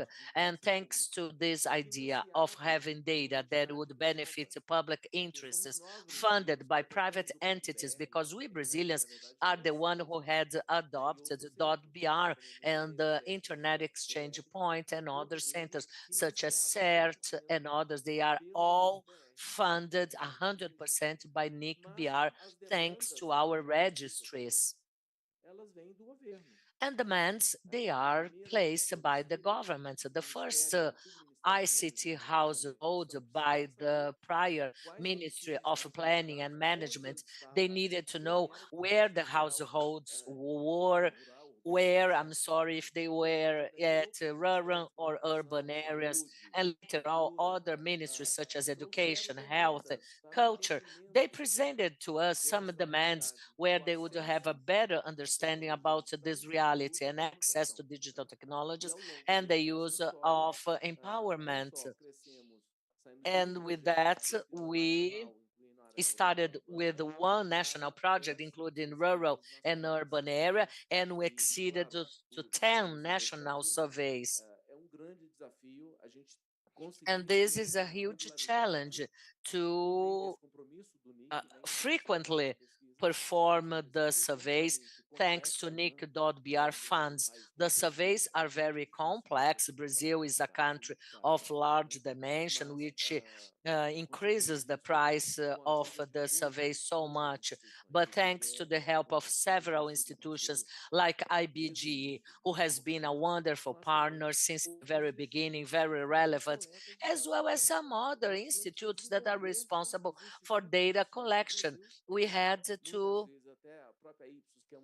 Ipsos, which is a international organization, private sector, international private sector, Ipsos, IPSOS, we had to explain to them the type of survey that we wanted with the auditing quality. So throughout those 20 years, we have increased, we have grown together with Ipsos, ITEC,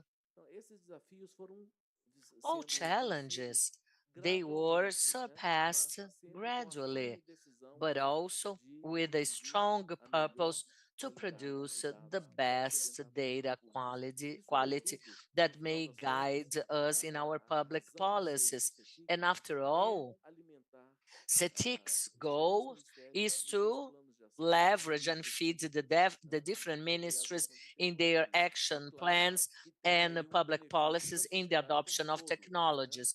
And the society as a whole will benefit. Academy, we have several academics present here in this room, professors and deans of the best Brazilian universities with their master and PhD students who are making use of the microdata frameworks, which is the which are used for their doc thesis, master thesis, and a well-informed public debate.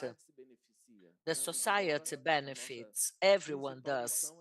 Despite our main mission is to produce in data for public policies, but the society as a whole will benefit themselves.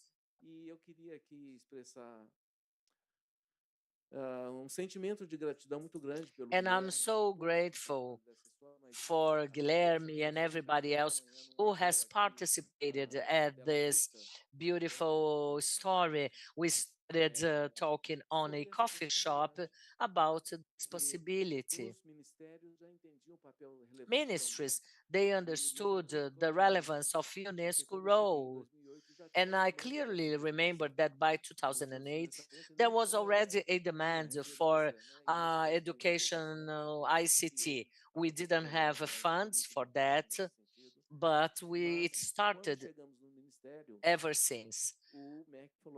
And once we reached the ministries, they said, okay, we may help you, but we do need to have UNESCO involvement. And then I met Canela. We started our talks and discussions. And it's important to highlight how Brazilian ministries also understand this UNESCO collaboration as a very relevant and important player. And here we are 20 years later. Na verdade, nós estamos tendo assim uma oportunidade muito privilegiada, né, nessa manhã, de contar com as pessoas que escreveram essa This is história, a né, privileged opportunity to count with people who wrote this story, who made Cetic possible to be as it is na today. verdade, nenhuma história humana sem que muitas mãos se unam na mesma direção, né? Então, eu que acompanhei de perto ali, como na época eu coordenava o setor de ciências humanas e sociais da Unesco no Brasil, pude ver e testemunhar a dedicação com que o Guilherme se lançou à construção dessa parceria, e na época o Itamaraty, depois a embaixadora Maria Laura, o embaixador Benedito, eu acho que estava na época da assinatura, né? E o entusiasmo do Demi, do Alexandre. Então, vocês estão todos de parabéns. Nosso ADG Carcles, que está de volta, na época, ADG embaixador, Carcles, é realmente ouvir, né, esses testemunhos é até emocionante, eu diria, porque a gente fica lembrando da importância do To all trabalho these que witnesses, we remember the importance of Cetic's work on the day. I, as UNESCO's director in Brazil, I feel greatly honored to have you here to count on this work of excellence in Cetic education, culture. So this is information without which our work would become impossible. because we need to have robust evidence to work with the member states on public policies. And as Alexandre said, well, Brazil and society can benefit greatly, not just the government, but society too, and how we are really, well, we have no more time, but I'm going to ask Alexandre and Guilherme to make his closing remarks, 1 minute each, so that we can end this panel. Well, I am going to end by saying that 20 years later, we are alive and happy because being able to count, as I said, almost 400 experts, specialists, people from the academia, people from regulation agencies, National Council of Education, and everything. It's an honor and it's a privilege because we are doing this work. We are specialists, we're experts in methodology, statisticians. Well, I'm not a doctor, and I'm not a man of the culture. But we have this huge universe of sponsors who voluntarily support us. And they're very high level people. We have the privilege or the honor to have the best researchers in the best areas of education, health, and everything in Brazil and sometimes even internationally. We have some scholars here, people from different universities in Portugal, Canada, who come to help us out of their own will. Of course, they also have access to microdata to do academic research and to generate knowledge. But this is a great honor. And also institutional partners such as UNESCO. All of this makes us very happy. The team, whenever I hire someone from Cetic, I say, wow, this is a place of happy people. So we are a group of happy people because we are working with great technical competence. We have data scientists, statisticians, and many different areas of analysts, information analysts, data analysts working together at CITIC.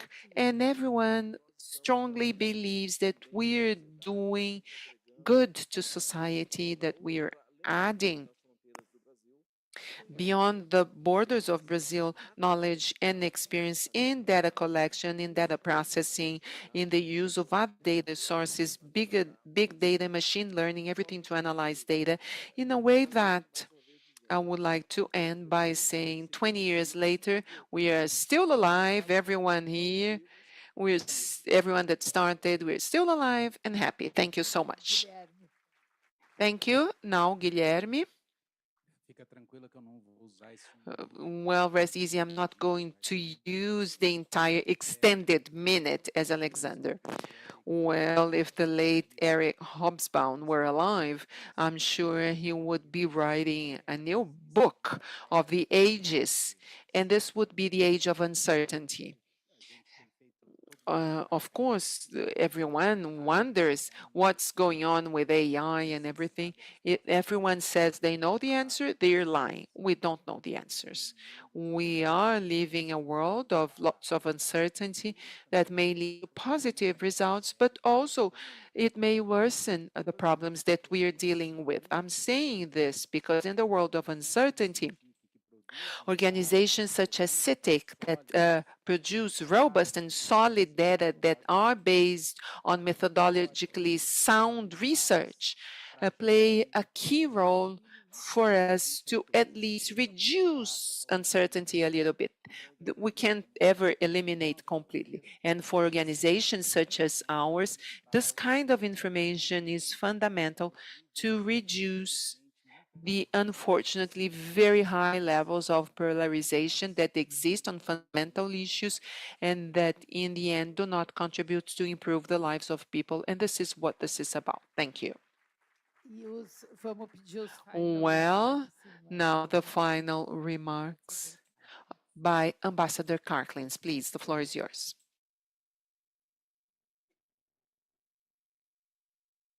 Yeah, thank you very much. Only thing I will say is, since I will not attend the reception tonight, I raise my coffee mug. Long live Cetic.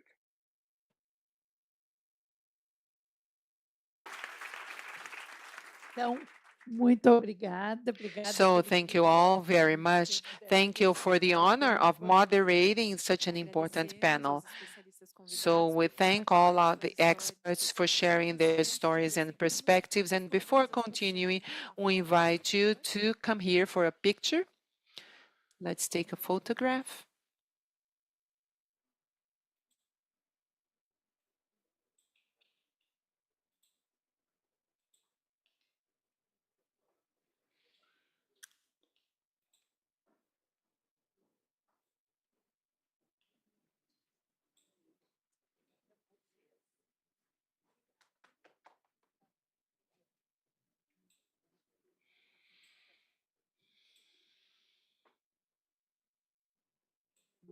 Oi, eu me chamo Jandê Arapiu, sou de Hello, my Santarém, name is Pará, Jandera tenho Apiru. 20 anos. I am from Santarém, Pará. I'm 20 years old.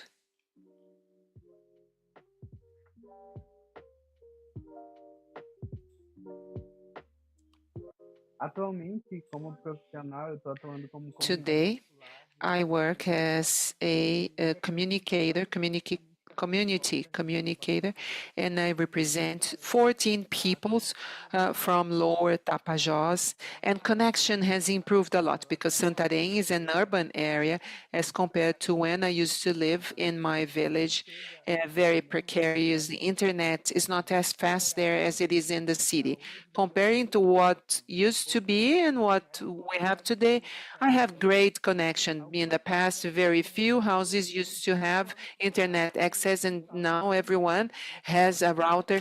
And in the last 5 years, it has been a huge leap. And when I am in the city, we can do lots of things. We work a lot with digital platforms to promote. And when I go back to the village, we don't have 24-hour internet access. And when we do have access, it's not very good. It's just for a few hours, not very fast internet. It's difficult to do the work.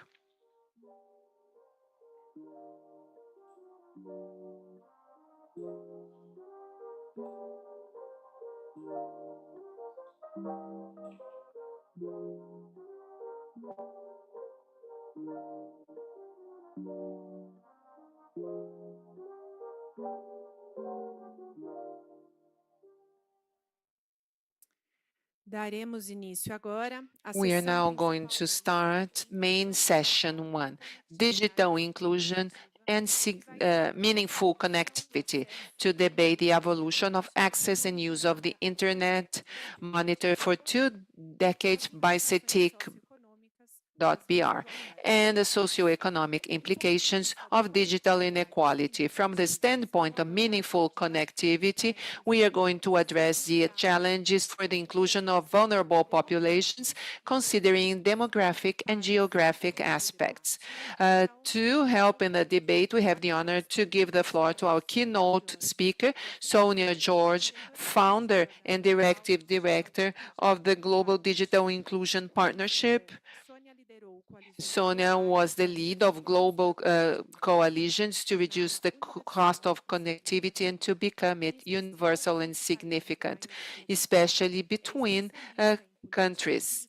An expert, international digital policies, having worked in many projects for the development of digital policies in over 50 countries for organizations such as the World Bank, the United Nations Program for Development, Women UN, the International Union of Telecommunications, companies and associations of the private sector. Please, Ms. George, the floor is yours.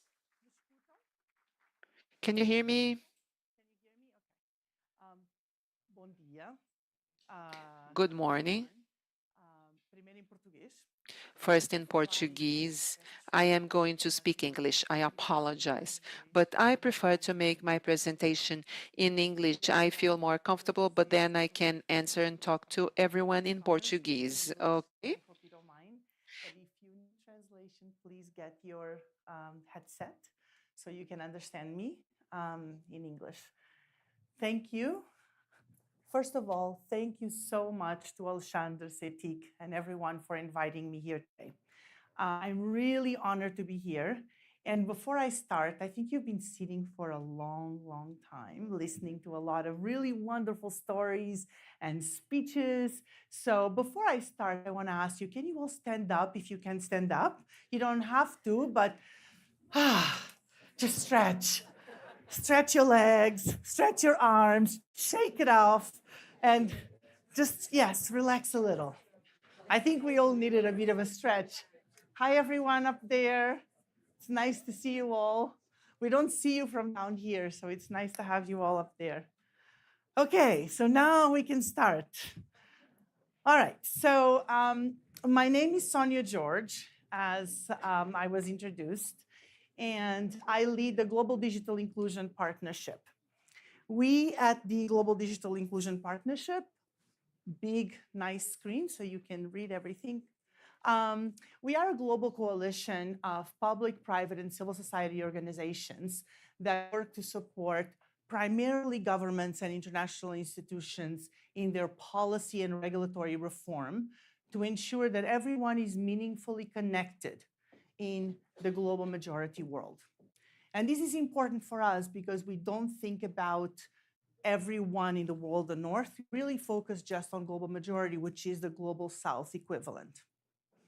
As an organization, we have a bit of a history. As GDIP, the Global Digital Inclusion Partnership, we were founded in about 2.5 years ago, but we actually were the Alliance for Affordable Internet before. For some of you that might know that name, A4AI, that was our beginning. We were very successful for a year and then transitioned and expanded into the GDIP. And so here we are. One of the things that characterizes GDIP and is very unique to our work is that we developed the concept of meaningful connectivity, but it has a long history, just like Cetic. And in fact, Cetic was very much part of that history as well. Let me just make sure I'm in the right. Okay, good. Okay, it's working well. All right. So when we developed the concept of meaningful connectivity, and Cetic asked me to talk a little bit about the history of that. Why meaningful connectivity? Why did we need a new concept, a new paradigm to think about digital connectivity in the world? And I wanted to mention to you a little bit of a story of the concept because it's actually quite important also for the history of Cetic. So first of all, our organization, developed what became adopted as the affordability target, meaning that internet connectivity should never be more than anyone's, no more than 2% of your average monthly per capita income. When we developed that target, I just want to tell you, before that, the target was 5%. It took us 4 to 5 years to convince ITU, the UN, and many international organizations that the world required a new target for affordability. I'm telling you this because when we think about a good idea, it's not always easy to convince everyone that an idea is not just about the present, it's about the future. And you have to have vision to be able to create new ideas, new concepts, new paradigms. If you don't have the vision, you're always stuck to the past, you're stuck to the present, and the present is a starting point, but it's never the ending. So meaningful connectivity was really a way to imagine what we wanted in the future. And what we didn't want was what we were seeing at the time that we developed the concept. When we developed the concept and launched the idea of meaningful connectivity, this idea of reliable, consistent internet connectivity that everyone had a minimum threshold, no matter where they were, who they were, what race they had, what gender they had, that everyone had the right to the same quality, affordable connectivity was really important. But let me tell you, there was a lot of resistance. A lot of resistance. I won't name names because that wouldn't be fair, but you can guess. Some were so resistant that they decided to pull out of our alliance. No, you just want to regulate and force the sector, the private sector, or other organizations to give people something that they actually don't need. They don't need us? What are you talking about? Why would someone not need if you have it already? So by asking those questions, some that consider themselves working in the public interest were actually being part of a journey of exclusion. By not embracing and thinking about meaningful connectivity as this evolving concept that is about the future, a future where we want everyone to have the same kind of quality, affordable access to the internet, meant that, well, we're going to continue fighting, we're going to continue to resist, and we're going to push. And fortunately, there are some men, but many women in the world that have vision. One of them I want to also credit was Doreen Bogdan Martin, who is the Secretary General, first Secretary General of the ITU, who is a good friend as well and a good partner of ours. And she said, let's just go for it. Before we know, everyone's going to be talking about it. And I said, are you sure? Because I'm not going to stop pushing. And she said, let's just go for it. So we did. And just like the affordability target of 2%, that took years for the UN to adopt, even though we were already measuring it and doing a lot of things with it, including the information from Cetic in Brazil was instrumental in defining that target, because it wasn't just about the aggregate, even though everyone just knows about the 2%. It was about what was the right target that actually made a difference to understand that people of different incomes, of different social demographics could afford, right? All of that is the information that not very many people talk about, because you just talk about the aggregate. But when you break it down and understand the intricacies of what it means to have affordable connectivity in the country, you have to look at all of those details.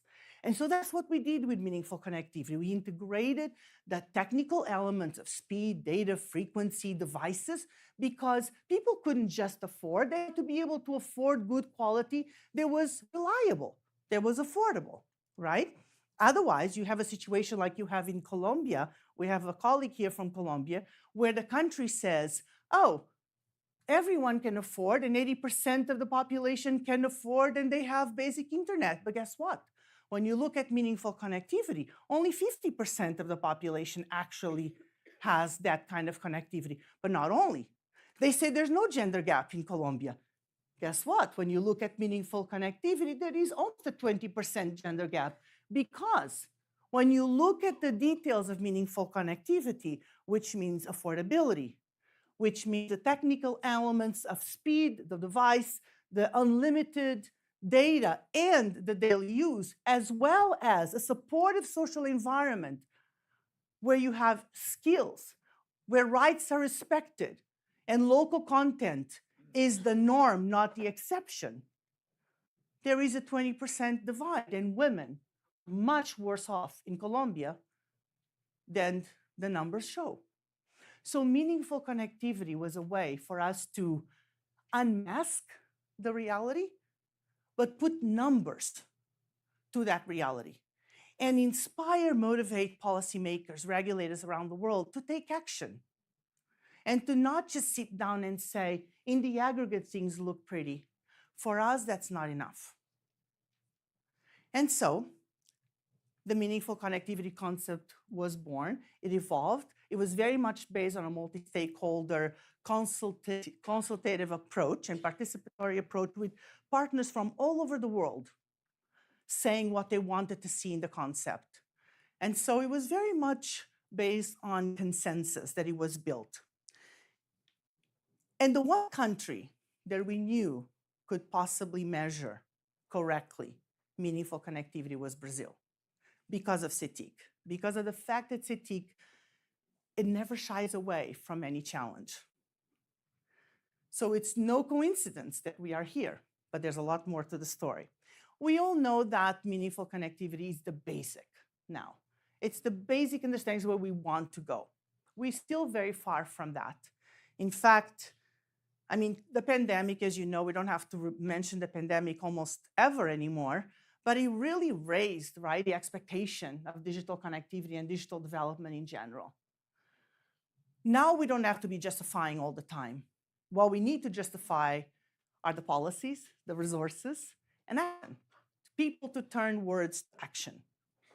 So again, just to clarify that you all understand what meaningful connectivity is, it starts with the affordability, you have a supportive social environment, and you have the technical elements.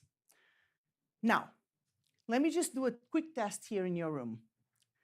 If you have a smartphone with access to the internet via some kind of data plan, I'm not talking about Wi-Fi, a data plan, raise your hand. Okay?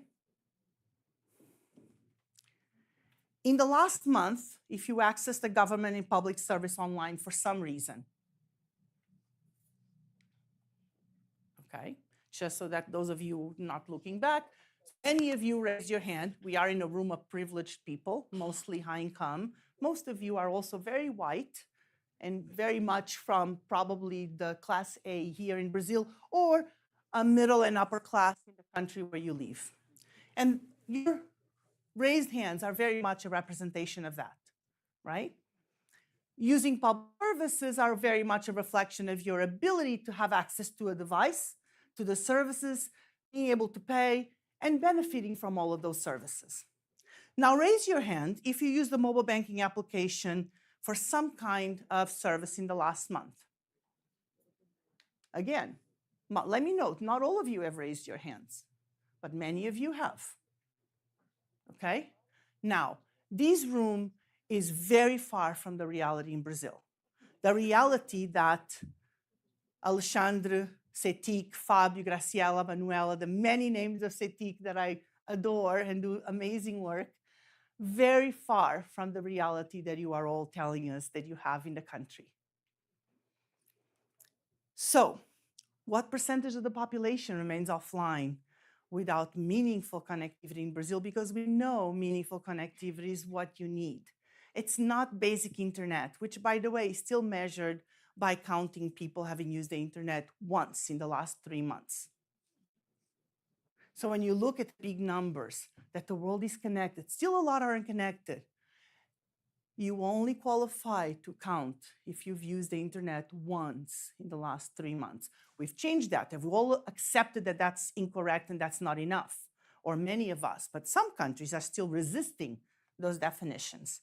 So in Brazil right now, according to the study that you are going to see later today, published by Cetic, 34% of the Brazilian population is not meaningfully connected, meaning that they have almost nothing, zero or to very basic connectivity. But in fact, 44% of the population is what we call at GDIP marginally connected, meaning that you have elements of meaningful connectivity, but you actually don't have all of it. So you may have, if you are a woman in a rural area of Brazil, and if you are from a different background, you may have a phone. It may not be a smartphone. You may not have a data plan. Most likely you depend on Wi-Fi spots to use anything at all. In many cases, you cannot do any kind of financial transaction, et cetera, et cetera. So marginally connected are the combination of people from the two extremes, the ones that are barely connected and the ones that are very highly connected, like most of you in the room. So consider yourself very privileged. But those are not the only things that matter. Other sociodemographic characteristics of ourselves as human, are determinants of what we are afforded, of the opportunity that we get for being part of the society that we live. Race is one of those determinants. And not only there's great race inequality in Brazil and in many other countries, including the one that I live, but that kind of inequality leads to incredible exclusion. So one of you mentioned that, I can't remember if it was Guilherme or someone else, and also your colleague, Simar, right? It's still, unfortunately, an important word to remember because there are so many people excluded from all of these opportunities that we in this room are constantly taken for granted. And we take for granted so much. So all of us, privileged white, and many of you in Brazil, you are 28%. So 28% of the white population here in Brazil have the highest have meaningful connectivity at the highest score of how Cetic measures, but only 23% of Blacks and 18% of the brown population. When it comes to gender, which is one area that my organization does a lot of work across all of the different intersectionalities that gender allows us to study and understand and decide and define public policy. While the male population, and someone mentioned these earlier, 10 years old or older in Brazil, 28% had meaningful connectivity, only 16% of women had. So in Brazil, again, gender inequality leads to the exclusion of women. If you are an Afro-Brazilian woman in Brazil, you are double hit by this inequality. If you are a rural, indigenous Brazilian woman, you are triple hit by it. And it is your responsibility here in the room to change that. We cannot be privileged and not take that privilege to make change. That is my challenge on a daily basis that I own and I take, and I hope you all can do that as well because there's so much work to do. So all of these determinants of digital opportunity and exclusion are important to recognize. Now, let me introduce you a fictitious persona just for our discussion. Juliana, a woman from an urban community in Brazil. Imagine Juliana, who is female, young woman, Afro-Brazilian, has some secondary education, lives in a very low-income household, but still fits within the low ranking of the marginally connected. What does that mean for her life and the possibilities of her life from an economic perspective and others? So just a few examples to help you think through, and I'm sure this is no news to you, but I want to make sure that we connect the dots. If she wants to run a business, she will be limited because she cannot afford the high levels of connectivity.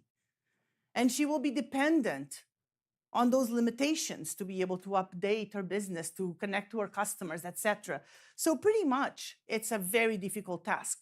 On top of all the other challenges that she has as a young woman, the daughter of, say, a person with 5 kids that she also has to help at home, make money, and help the mother sell products at the market so that they have enough food to eat. The social impact of that exclusion, of that digital inclusion, is also that she cannot connect to other women and groups, women and men in her community that are trying to start businesses, help each other, because she just doesn't have the ability. Not only that, because of her other responsibilities, she misses on the opportunity of those connections.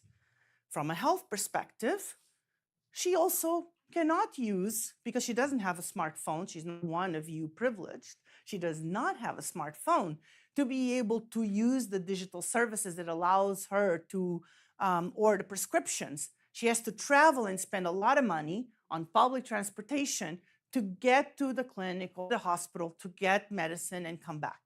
And again, remember I said she had just about a secondary level education not completed. Again, this is a fictitious persona, but that's the reality, right? You have to think about all of these things. The lived realities of people are what define, are what informs how we think about policy. So, why all of these stories are important? Because when we think about policy and policy making in our digital sector, we have to think in a much more holistic, comprehensive way. We don't have time today to talk about everything, but I'll just highlight a few things. That also highlighting the fact that Brazil is an incredible example and very much a model for the other countries that I work with, not just here in the Latin America region, but in Africa and in Asia. And we constantly bring and invite Cetic to be a partner to inform others. So having very clear national digital inclusion plans that have clear targets, that also think about all of these elements, and are not just thinking in the aggregate. Thinking about, when you think about digital governance, which we're going to hear throughout these 2 days, You can think about all these wonderful services that the government is wanting to do. We have to think about that, but you cannot think about, if you don't think at the same time of making sure that people are going to have the tools to be able to benefit from those services. Otherwise, the government itself is not working in the public interest, is actually working to further exclude those populations, right? And lastly, but not least, no one can ever do alone. So never be afraid of partnering and collaborating with others. We've never been able to do anything by ourselves. No country, no public, no ministry, no public organization, civil society, what have you. We must always partner with others. And that's the only way that we can do more together. Otherwise, it's this constant, fight, like you're going up a hill and it never ends. We at GDIP do a lot of work to make it easier to recommend to governments how to address a lot of these challenges. One of the things that we've noticed is that governments tend to want to always do everything at once. And one of the toughest jobs for me and my colleagues is remind them, you don't have to do everything at once. Pick your urgent gaps, your urgent areas, right? And address them. And then you keep on building. It's like a puzzle, a building blocks, right? You add more to it. But we have one way that we think about that usually helps people understand the different levels of policy decisions and actions and programmatic things that they can design. We think about deep investments, you see here. And deep investments are those very high, intense investments that many times are backed by government funds or international multilateral institutions, etc. Like the Universal Service Funds in some countries, or here in Brazil, a project that is in connection with, say, the Inter-American Development Bank, expand connectivity in the Amazon communities.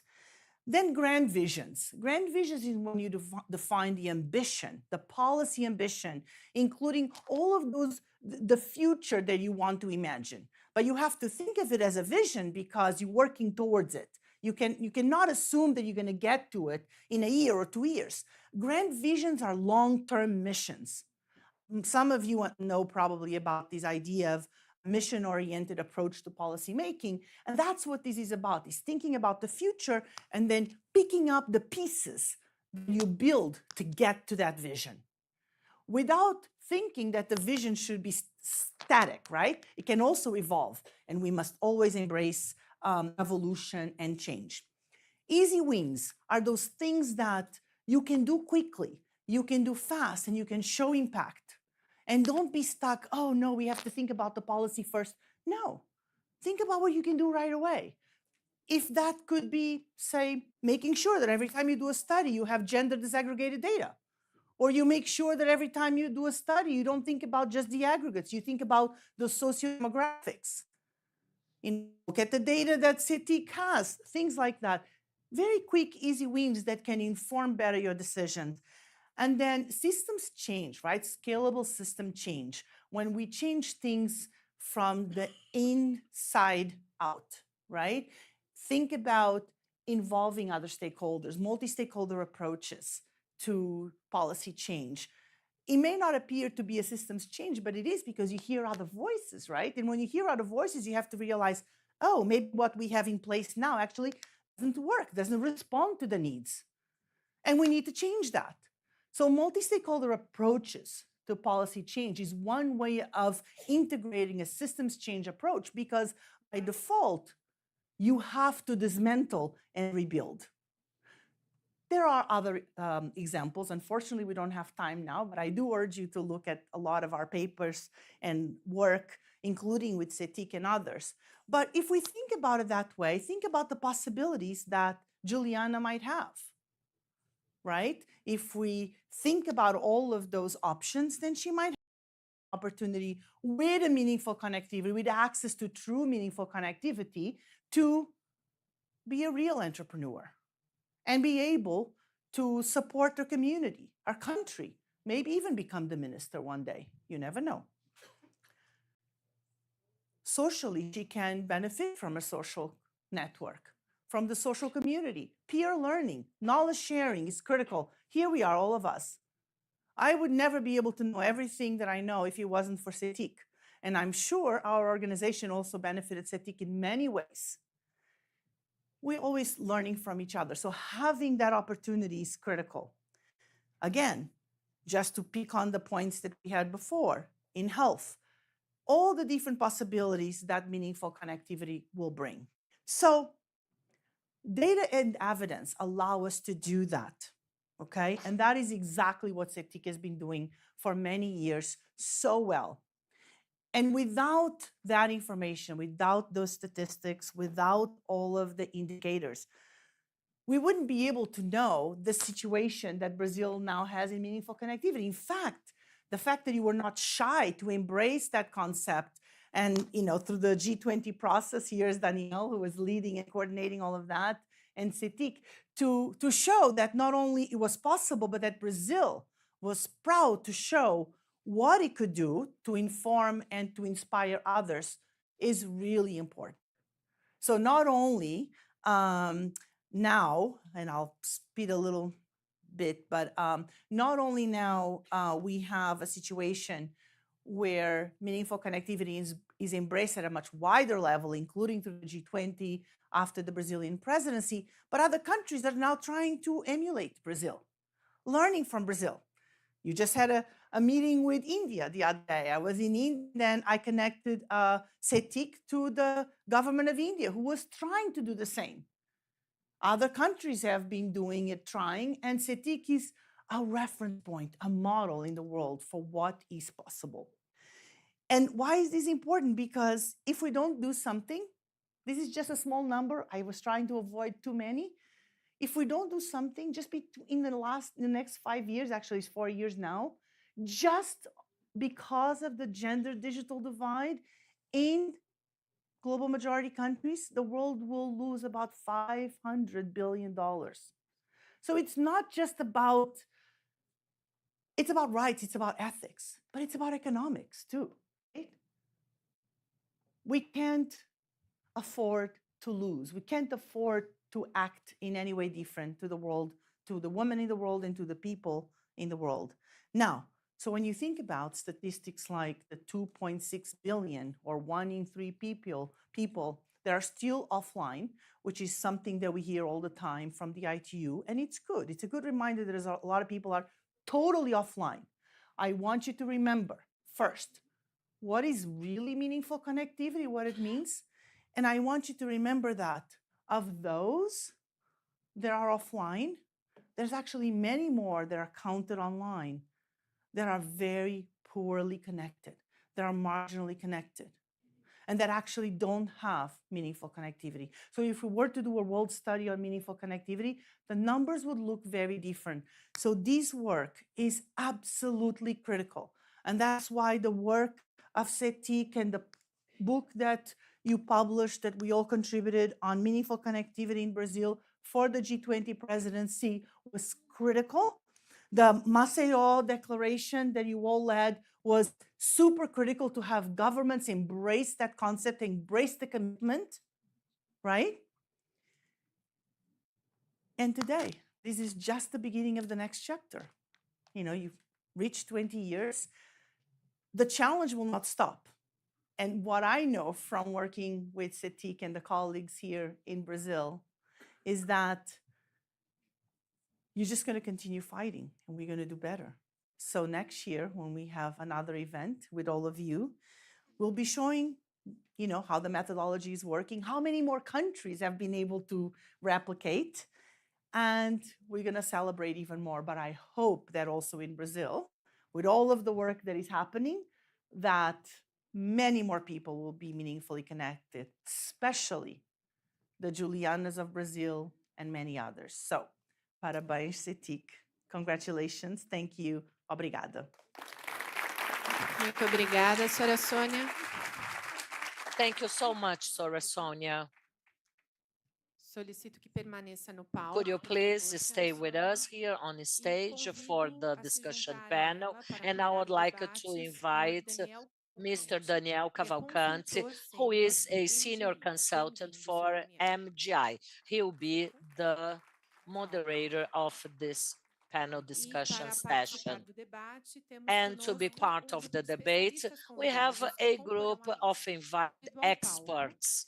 senhora Please, Alison Gilwald, Mrs. diretora Alison executiva da Gilwald, Research Executive ICT Africa. Director Por for favor, Research senhora. ICT Africa. Please join us on stage. Senhora Carolina Botero, consultora Mrs. na Carolina Foundation Botero, Carisma da consultant Colômbia. for Foundation Charisma in Colombia. E senhor Fernando Rojas, And Mr. Fernando especialista em Projas, infraestruturas de expert in telecomunicações e telco economia digital da infrastructure CEPAL. and digital economy for CEPAL. Contamos também nesse painel com a participação remota do We senhor also have a Thierry remote participation by Geiger, Mr. diretor da Thierry divisão de Geiger, dados e análises Director da of Data Provida. and Analysis Sector Bem-vinda e for bem-vindos. Passo então a palavra UIT. ao I'm moderador sorry, e for desejo um bom ITU. debate a vocês. So I give you the floor, moderator, and wish you a pleasant debate. Good morning, everyone. It's a great honor to be part of this 20 years Cetic celebration, where we have highly distinguished panelists here with us today. And in addition to this panel discussion, we are saving some time to allow an interaction with our audience. So your questions are mostly welcome to motivate this discussion panel. I'd like to start by thanking Sonia for her inspiring talk. Sonia is someone that throughout the years is advocating for meaningful connectivity, helping to transform to what it is today highly priority public objectives. The concept of connectivity with this meaningful connectivity, it will include quality, accessible, affordable price, appropriated devices use. Once this concept is embedded, the next step was to look after ways to measure meaningful connectivity based on indicator and metrics that were set to help data production. As to internet access throughout meaningful connectivity, we see that there are some connection gaps or connectivity gaps, especially for developing countries. And those gaps, they are persistent according to different income, gender, urban areas, and others. Data production is key to support the implementation and monitoring of public policies efficacies that have to face those digital gaps. During the pandemic, we could see that meaningful connectivity demands not only quality, but all other elements which are essential to guarantee meaningful connectivity. And the key role of CETIC in its agility to produce new indicators, becoming an international reference. That is clearly seen on important partnerships with the UNESCO, OECD, UNCTAD, CEPAL, and especially with the ITU. No Brasil, há anos os formuladores de políticas públicas trabalham com a combinação Public policy makers, they work with sensitive data from UPNED on one hand and sample data from CETIC on the other hand, which allows a level of detail which is essential to design public policies. Now, proceeding to our session, we have here distinguished representatives of the meaningful connectivity, and parallel to that, they are raising awareness to help to format public policies to meet our goals or our visions. And to allow such a conceptual changes, those who are in charge of data production, em direção à formulação de políticas to públicas the way baseadas public em policies are evidências. made and are based on Acredito que hoje existe evidences. raro I consenso believe mundial that quanto à there is prioridade a rare absoluta worldwide de se consensus abordar about essa questão bem this concreta absolute como seria a priority, which conectividade is how to universal e ensure satisfatória. universal, meaningful Além disso, essa não é connectivity. uma questão In exclusiva addition, de países this desenvolvidos, is visto que not isso exclusive todos for os países, developing em countries, maior ou menor but grau, also precisam to all enfrentar countries esse in a desafio. greater or lower level. Como também All mencionou countries a will Sônia, have no to ano face passado, aqui no Brasil, such muitas a delegações do Grupo de challenge. Trabalho de Last Gabinete year, Desenvolvimento many ainda delegations perguntavam o participated que é in Brazil exatamente in the conectividade G20, significativa. but were E eu still fico feliz em dizer que ao wondering final desse what debate meaningful desse grupo connectivity de trabalho de was. economia But digital, thank God, G20, by the esse end tópico of já não this era digital controverso na working group declaração G20, final this e topic posso was no testificar aqui longer que obteve controversial consenso in no their G20 por final unanimidade. report. And reaching a consensus in the O CETIC, G20 juntamente com a is not UIT, an que ele easy faz task, referência believe especial me. aqui, foram Believe me. parceiros de conhecimento da presidência brasileira desse grupo de ITU trabalho. was a Eles partner of foram the fundamentais G20 para working honrar group, essa and consenso. their support was Por essential fim, eu gostaria for de awareness mencionar um raising. tema And subjacente last dessa but not celebração do least, Dia do CETIC, é a necessidade global de there is a financiamento global sustentável need para a for produção de dados, sustainable funds for o que, mais data uma vez, é production. importante And destacar o once modelo again, que it's temos no important to Brasil, highlight onde o the CETIC é current parte Brazilian model, do where nosso Cetic registro is NIC.br. part of NIC.br Muito bem, register. essas seriam algumas palavras iniciais Well, e eu these estou were muito my feliz de initial poder opening participar aqui, words. tendo em vista nosso painel eminentemente internacional. And we have an international panel. So during the Q&A session, I will translate the questions, or I mean, the interpreters will translate the questions and will help. So he switched into English now. And I would like to initially invite Thierry Geiger on behalf of the ITU to present his initial comments, and I would like to present to him specifically the following question. So Thierry, from the ITU perspective, what are currently the main challenges throughout the world for the production of reliable quality data on digital inclusion and meaningful connectivity? So maybe I could complement that for a second question that would allow you to perhaps expand a little more. How could alternative big data sources, such as data from sensors, imagery, data sets, digital transactions, among others, complement traditional survey data sources to provide a more comprehensive view of digital inclusion and meaningful connectivity? So, Thierry, you have the floor. Thanks, Daniel. Great to see you, and pleasure to be with you. Unfortunately, not in person, but happy anniversary to Cetic. Thank you for the invitation. Thank you to Alexandre and all the people at Cetic for indeed great collaboration over the years. We learn a lot from Cetic, and I think this is one of the recurring comments and praise for Cetic is that Cetic is the gold standard when it comes to measuring connectivity and indeed meaningful connectivity. So it's a lot honored to be with you remotely. So indeed there are many challenges. So despite the progress in connectivity in the world, numbers are going up everywhere, sometimes from a low base, but it is going up. And despite the apparent abundance of data out there, it seems that there is this data deluge everywhere. There is data, we're measuring everything, but it turns out that when it comes to connectivity, many countries we know surprisingly little about the state of connectivity, and that's due to a number of challenges. And first, I think it has to do with this concept of universal meaningful connectivity. Gone are the days when you could simply measure access or whether people are covered by a network, or counting the number of subscriptions and if you reach a certain number of subscription per habitant, then you must be fully connected.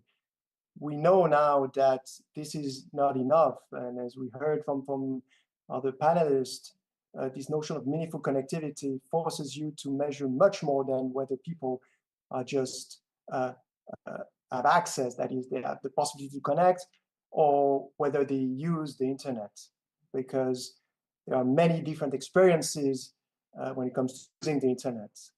It's not the same as surfing on a 3G network or on a fiber optic connection. So the challenge of measurement has grown bigger with the adoption of the concept of universal meaningful connectivity, which I think, as Daniel mentioned, that is getting a lot of traction, a lot of support. It's an evidence that we need to go beyond access and look at the qualitative aspect of connectivity. But this makes the measurement challenge even bigger. We need more indicators. We need more granularity, and that's a huge burden for those tasked with measuring. Then the other challenge is that the technology evolves very rapidly. So what you would measure 5 years ago may no longer be relevant with the evolution in technology and the digital behaviors. So that's another challenge. And then another challenge would be that even where data exists, it may lack quality. So you have data, but the concept is poorly measured.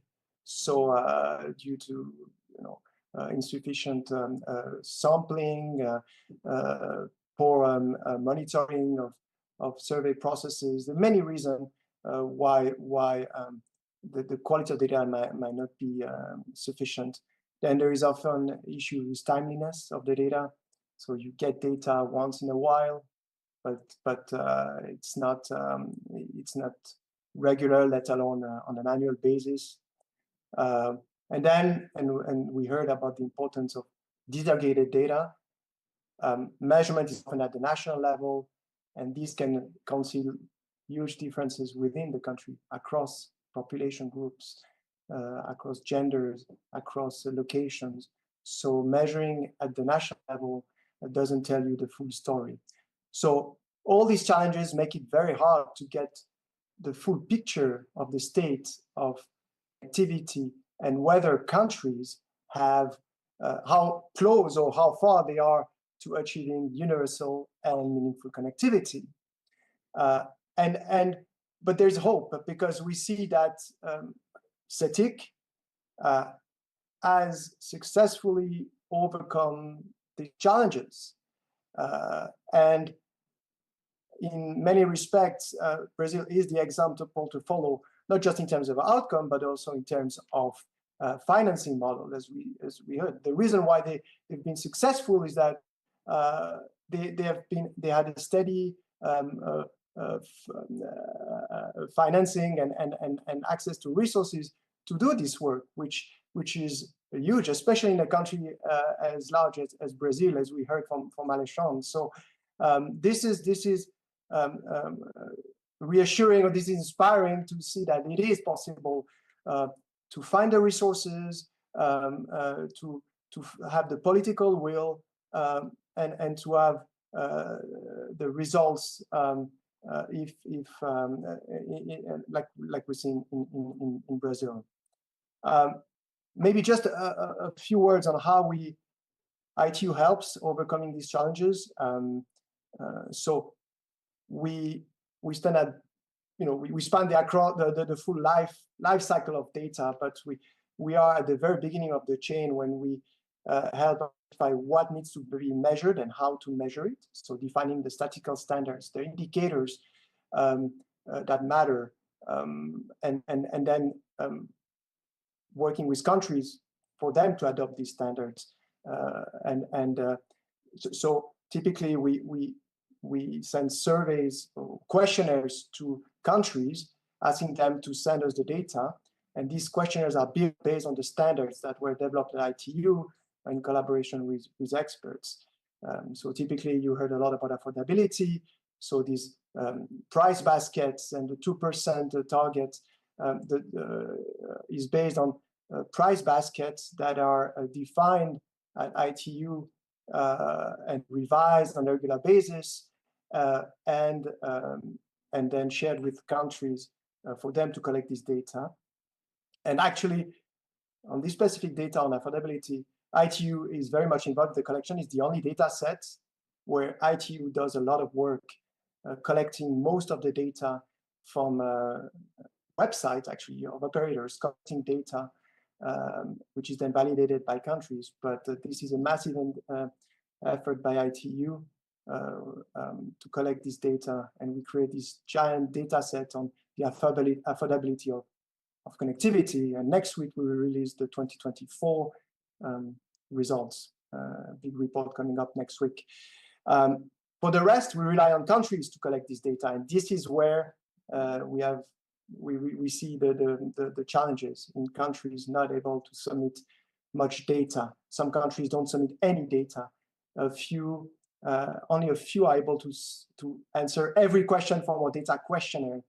And the biggest problems are obviously when it comes to household indicators, that is, indicators derived from household surveys.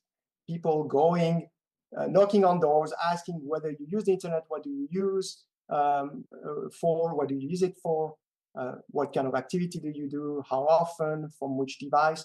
All these are collected through household surveys. And this is a massive undertaking that many countries cannot afford.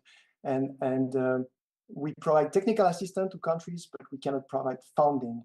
And that's why financing, like sustainable financing, is critical for countries to secure and then to collect data on a regular basis.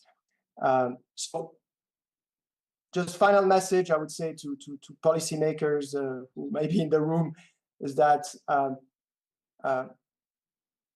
measurement must be part of any digital strategy. There is no achieving UMC, universal meaningful connectivity, without investing in data to monitor progress, to identify gaps, identify priorities. So it is an absolute priority.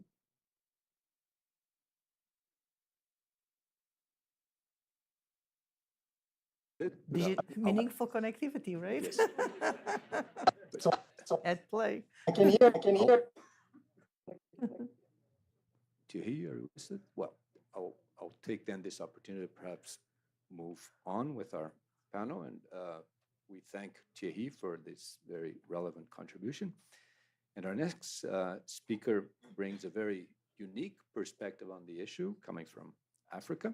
So would present Alison with a couple of questions to which you could reply.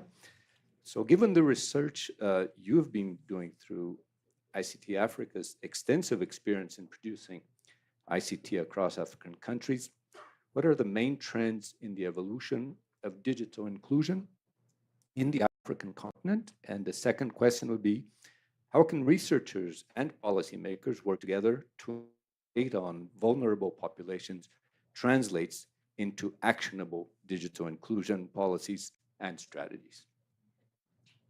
Thank you very much for that, Neil. It will take at least half an hour to answer those questions. So let me try and do a short version. But just firstly, to thank Cetic and Alexandra for the invitation to be here. We are very long-standing partners, probably from the beginning, with Cetic in the development of measuring the information society and rising out of the WSIS action plan, trying to get these critical evidence base for policy that has made some progress, and of course, extraordinary progress in the case of Cetic. For many of us in other parts of the world, it's been a far bumpier ride. And really, in relation to what Thierry said, getting the continued and operational funding to do these projects. So we also have a 3-year wave where we do this now very comprehensive survey that, as the ambassador formerly in Geneva and now in Latvia was mentioned, originally we were measuring fixed lines, mobile phones, internet connectivity just as it was starting, and it wasn't that long ago. And then we have to move very rapidly into measuring. We now measure financial inclusion, cybersecurity awareness, privacy awareness, and a range of other things. So it's a very, very comprehensive survey. We obviously also go into going into the field at this considerable cost, working with national statistics offices, where we obviously do for the sample, but in many cases we're rolling out these surveys ourselves with field teams, because nobody else is prepared to do it at the price that we do it, particularly statistics officers. So this is a mammoth program that really has been the support of international organizations, but particularly Cetic, who's a technical advisor for us on many projects, as we've had to reinvent phases with the evolving technology, has been absolutely invaluable. And I just wanted to express the importance of this model, which we have in many instances tried to use as a global solidarity fund kind of model, that if we could use it at the global level and we could get global registry contributions to 1% even of global contributions, could allow for us to do these nationally representative surveys that are absolutely critical in our predominantly prepaid mobile markets, but even beyond that, because we're now looking at beyond connectivity issues, are really the only way we can get an informed evidence base for policy. And so perhaps that's one of the things that I wanted to focus on, because I think the point of this evidence and for policy and the changing digital policy, and I think, as again the ambassador was mentioning, this is no longer a sectoral policy. That we continue to try and address these problems from a sectoral perspective is part of the challenge of why we're not being able to redress the incredible inequalities that we're seeing. So one of the things that, building on the G20 and the meaningful connectivity work that's been done in the application of this data, we have been concerned with measuring digital inequality. We think, and the Secretary General of the UN, the Global Digital Compact, was certainly dealing with this intractable, this wicked policy problem of the digital inequality paradox that is becoming increasingly challenging as we layer advanced technologies over existing digital inequality. And a lot of the funding, the agenda, has shifted from digital inclusion to AI and to data governance and things that are really leaving very little money available. There is very little sovereign funding, multilateral funding for digital inclusion work to continue. And so we're still locked very often in the models and the understanding of the problems as we saw them. We're not looking at the little bit of evidence that we have. If we look at this digital inequality paradox, this is no longer the classical problem we had with fixed lines or text even, where you've got challenges between the connected and the unconnected. And if you bring them online, then you're all better off. What we're facing now is a situation not only between the connected and unconnected around the internet specifically, but as we advance other technologies, but also between those who are barely online and those who are meaningfully online, beyond meaningfully online, because that's the point I want to make. Those who are barely online, those who are meaningfully online, and then the really enormous gap between those who are really able to use the internet to optimize their existence, to improve their well-beings, to contribute to production, to the productivity of nations. And this is a very big gap. And unless we have the data, unless we use the data that we've got from these nationally representative demand-side surveys, we don't actually understand those inequalities. If we even look at descriptive statistics from some of the census data, for example, that doesn't go into some of the deeper granularity that we need, we get a lot of misinformation around gender divides, around different kinds of inequality. So it's only with this kind of survey that you can really get a good understanding of intersectional inequality. And you can get a breakdown. Gender, women as a group are not a homogenized group. The challenge around connectivity is essentially around the poor. It's the poor who are disconnected. Men and women who are disconnected are poor. The problem is that there's a concentration of women amongst the poor. There's a concentration of women who are not getting access to education. And this is the critical issue about not looking at this as a sectoral issue any longer. We have to address, if we know that the primary determinant of whether you have internet access or not is your level of education, which is of course associated with your income, then that is where we have to address the policy problem. Doing all sorts of gender-specific packages from which many women who are already online can be the beneficiaries, etc., is not the correct response to the policy and evidence.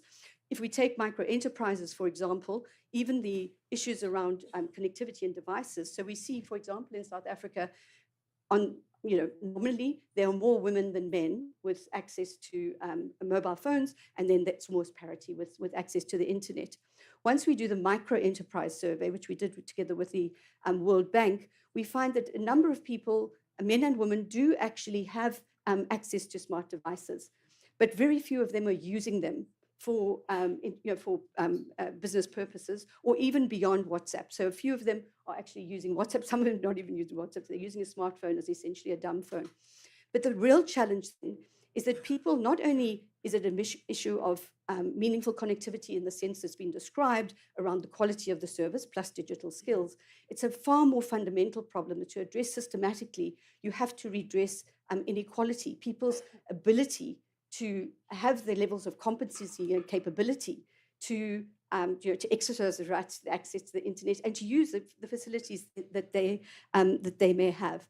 And so what we are trying to do, and I guess we're going to have even a bigger challenge than the Brazilian G20, is to, in the digital inclusion group of the South African presidency's G20, is to extend that concept of meaning connectivity, which we've been trying to do for a long period of time with very little success apparently, of extending that concept of meaningful connectivity to the real educational issues. It's not just digital literacy. Digital literacy obviously can help with some initial challenges that one might have around using the internet. But what we really need to do is fundamentally transform the society so that people can have the levels of education that they can benefit equally from this. And until we address this fundamental problem,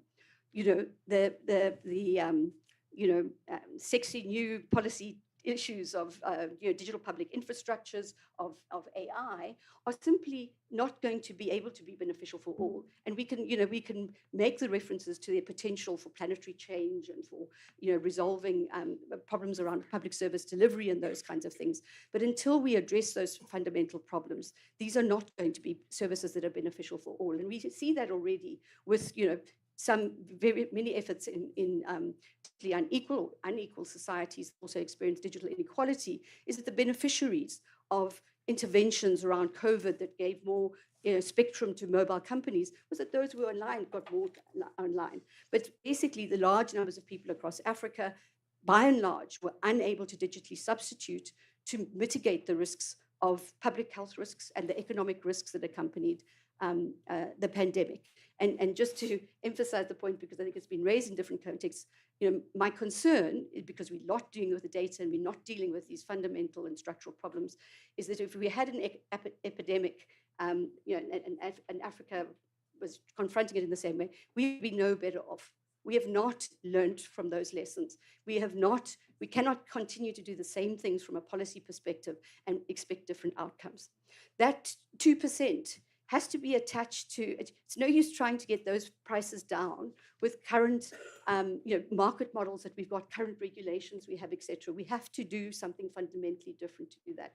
And that measuring where the problem is and how you can address that is absolutely critical to getting those policy outcomes, positive policy outcomes. Thank you very much, Alison. That was a great contribution to this conversation. So our next speaker comes from CEPAL, or UN ECLAC. And I must say, from the Brazilian perspective, a great partner in spreading not only best practices, but also policy insights among more than 30 countries in Latin America and the Caribbean, which is through an initiative called ELAC, as it's been mentioned here before. So CEPAL provides the secretariat for the ELAC initiative. And so we're very glad to have Fernando Rojas here with us, and I would address then 2 questions to him. First, how would you describe the evolution of digital inclusion and connectivity in Latin America and the Caribbean in the past decade? And what are the main challenges observed in the region, considering multiple layers of inequalities, such as location, gender, ethnicity, among others? And the second question would be, why is measuring meaningful connectivity relevant to better capture the socioeconomic implications of digital technologies and ensure that they reflect the needs of the most vulnerable populations? So, Fernando. Thank you, Daniel.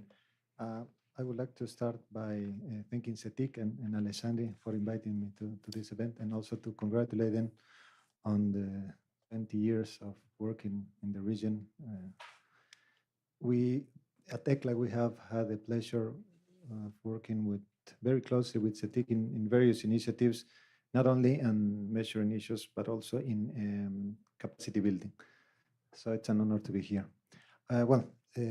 Speaking on connectivity and moving on to the topic of this session, I would like to share with you some numbers. It's important to mention that the evolution of connectivity in the region has been uneven in the last years. For example, regarding fixed broadband connections in Latin America, it has grown by almost 40% from 2018 to 2030 to 2023. But despite these advances, the gap with more advanced regions remains. Although all countries have made significant progress in access to connectivity, the levels achieved and the growth rates are very variable between countries.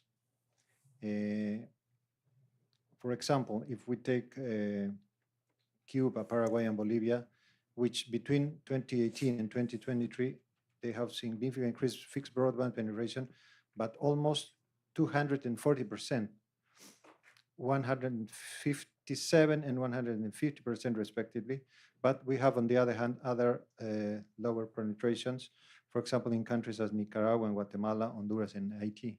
So we have very different realities. Regarding mobile broadband, I think somebody mentioned this. By 2023, Latin America and the Caribbean reached a penetration of almost 108% of connections, and also 72% of unique subscribers. Despite this progress, as I mentioned in fixed broadband, the countries in the region have gaps with more advanced economics of around 20% that are also maintained in the last years. In Latin America and the Caribbean, almost 72% of households have access to internet, fixed and mobile, although there are significant disparities between countries. For example, if we take Chile, there are almost 5 households with internet access for every household with access in Guatemala. So you can see the difference between countries. Also, regarding some of the main gaps that we mentioned early, 80% of households in Latin America and the Caribbean are located in urban areas, and only 20% are located in rural areas. But in terms of connectivity, almost 77% of urban households have internet access, compared only to 40% of rural households. This means that for every connected household in rural areas, there are at least 2 connected households in urban areas. Regarding the income level, we can find also big gaps. On average, at the regional level, 85% of households in the highest income quintile are connected to the internet, while only 50% of households in the lowest income quintile have access. But if we take examples from most extreme cases, for example, Chile and Paraguay, the connectivity gap is very big. In Chile, in the highest quintile, the difference between the highest quintile and the lowest quintile is only 4 percentage points. But compared to Paraguay, this difference is about 62 percentage points. So we have those big difference also in this other gap. So why is measuring meaningful connectivity important? Well, Sonia had a very a very complete and very understand presentation regarding meaningful connectivity. And I would also like to congratulate on the work that you are doing. because we were building on that work and also on the work that Cetic has been doing regarding the methodology. And meaningful connectivity, as you said, involves a lot of other considerations and other additional elements such as financial affordability, connection quality, the access to devices, and of course usage patterns, as well as adequate digital skills. So measuring the internet access only through an indicator that only distinguish between connected and unconnected obviously is not sufficient to fully understand the problem of the internet connectivity and digital transformation. Currently, as was mentioned also early, several countries show good performance in traditional connectivity. We have some numbers here. For example, if we mention Chile, Brazil, and Dominican Republic, that we use to apply the Cetic methodology to estimate meaningful connectivity, we have these differences. For example, if we take the percentage of households with connections in Chile, this number is 95%. In Brazil, it's around 85%, and in Dominican Republic is about 40%. The number of people in households with internet in these countries are 97% in Chile, 88% in Brazil, and 43% in Dominican Republic. However, if we apply, as I mentioned, the methodology that Cetic developed and we measure meaningful connectivity, these values decrease to 36% in Brazil, in Chile, 22% in Brazil, and only 21% in Dominican Republic, respectively. Among the various factors that were mentioned that are part of meaningful connectivity, we think one that is very, very important is related to digital skills that represent a fundamental component that we think that ensures that internet access is not limited to a physical connection, but translates into effective, productive, and transformative use. So having digital skills involves things like operating the devices, navigating the web, having the ability to do research and evaluate this and use information critically. Otherwise, the full adoption of digital technology is significantly limited, especially among vulnerable population and those with lower education levels, which of course increase inequality, as was mentioned before.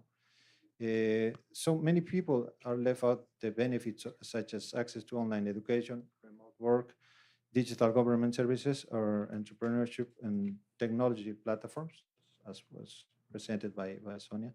So we think we have to focus much on public policy regarding meaningful connectivity. And we are working currently with a lot of countries in the region. One of the main problems that we identify is also the availability of data. So we are working also with Cetic in the issue, and we think we can advance a lot in the next years. Thank you. So thank you very much, Fernando.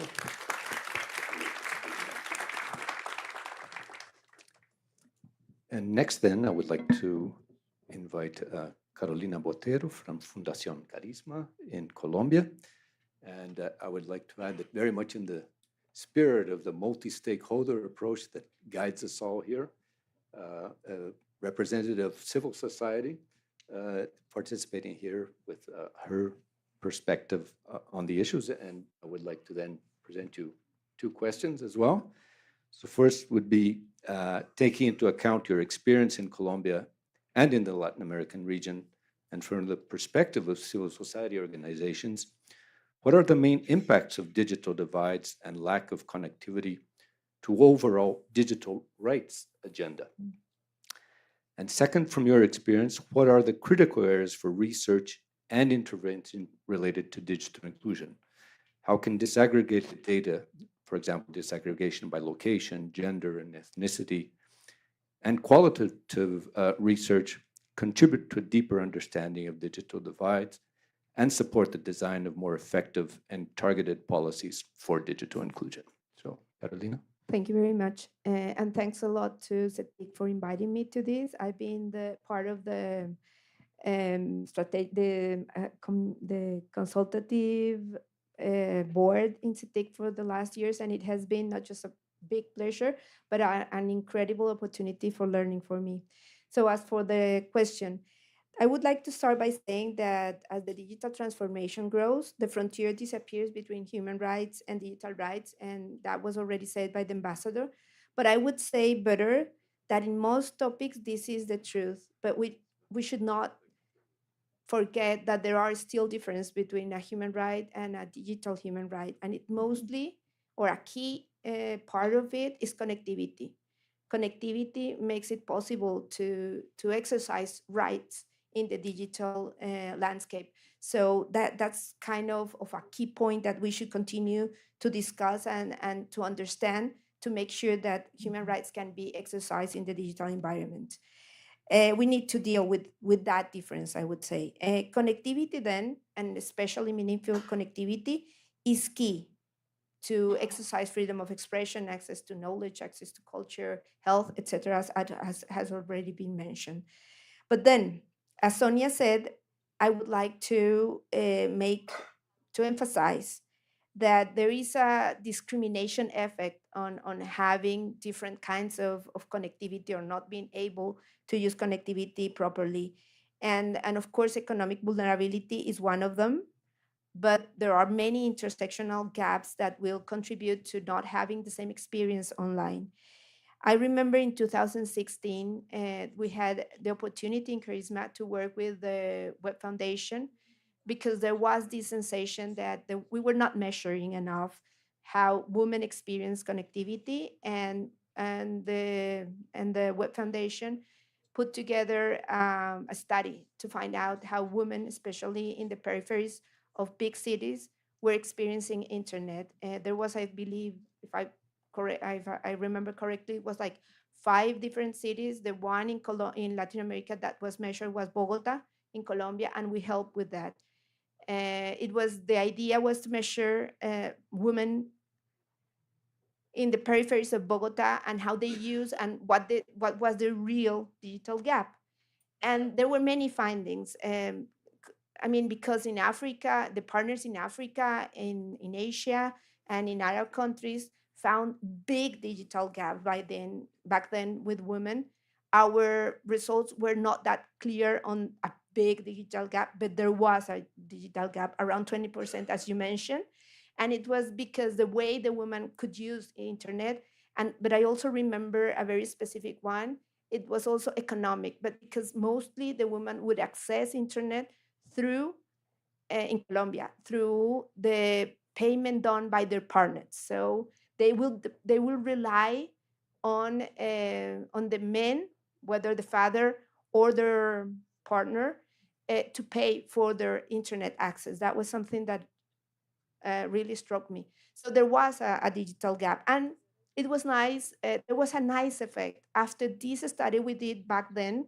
The Ministry of ICT in Colombia did a study on gender, which was, of course, much better than this one because they had more access to, and it was regional, it was all over Colombia. But I would like to say then that our quantitative research hit a similar result as Sonia mentioned, and we were saying that the face of digital divide in Colombia back then was an indigenous woman living in the rurality, an old indigenous woman. That would be like the worst scenario. Of course, as Alison already mentioned, in a country where connectivity is mostly cell phone based and paid. So all those things do have an impact on how you or a person experience connectivity and the capacity they have to exercise rights. Um, I really think that a goal should be that this connection would be a choice and not an imposition. Because in the future, I hope a one digital right would be to be disconnected. something that even some indigenous community had started to claim for. But that should be an option, a choice, not an imposition. I would also like to mention something on the point on what are the research topics and so on.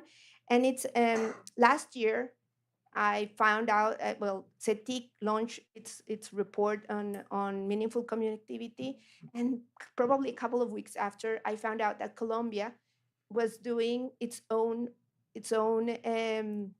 study, and it was very much led by the vision that it was shared by ITU just minutes ago on affordability. It was basically what they wanted to measure was a basic basket. So what do you need to include internet as a basket element into for families in Colombia? I put in contact the Colombian Departamento Nacional de Planeación with CETIC because I thought I read the report of CETIC. I thought the vision was much broader, and then I would like to talk about that because the I think it's very good the approach of Colombia in the way that Sonia was saying. You need to prioritize. You have little resources. You need to do something. So what they are doing is a very practical point of view. They are measuring what the country does not have, and they are trying to reach a basic line, which is very good. But for me, the way CETIC look into this problem is much more futuristic. It talks about what the policy needs to look like in the future, and that gives you another perspective on research issues. So like Colombian way of doing it is the basic way. What we need basic to put everybody in a departure point in a race when CETIC is looking on the future. And I would say that just in a country like Colombia in Latin America, we look into CETIC's research, we can find many of the questions that we should be looking at. This will mean things like broadband. Broadband, I think it's basic. So, you, Nicola, just talk about it, but there's also a report by the Inter-American Development Bank that talks about the differences between broadband access in Latin America compared to the OECD. And we are far, far, because again, the market is a cell phone based market. And we're therefore with very bad connectivities. But also, I would talk about we need to improve the information for advocacy in infrastructures. We don't have in Latin America except for CETIC, and I think Brazil has a very good landscape of civil society working on infrastructures. Most of the other countries in Latin America do not. So we need better civil society capacity with data to push for better public policies in this topic. I would just close by saying that precisely the report by Inter-American Development Bank makes a lot of emphasis on the need to improve these kind of policies looking for the future. Thank you very much, Carolina.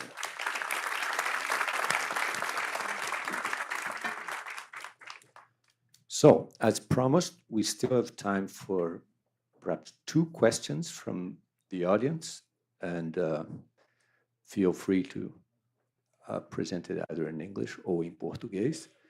And please indicate whether your question is directed to the panel as a group or to one specific member of the panel. So I think we can open, I see one question coming from further back, could a microphone, and 2. So we already have 2 questions here.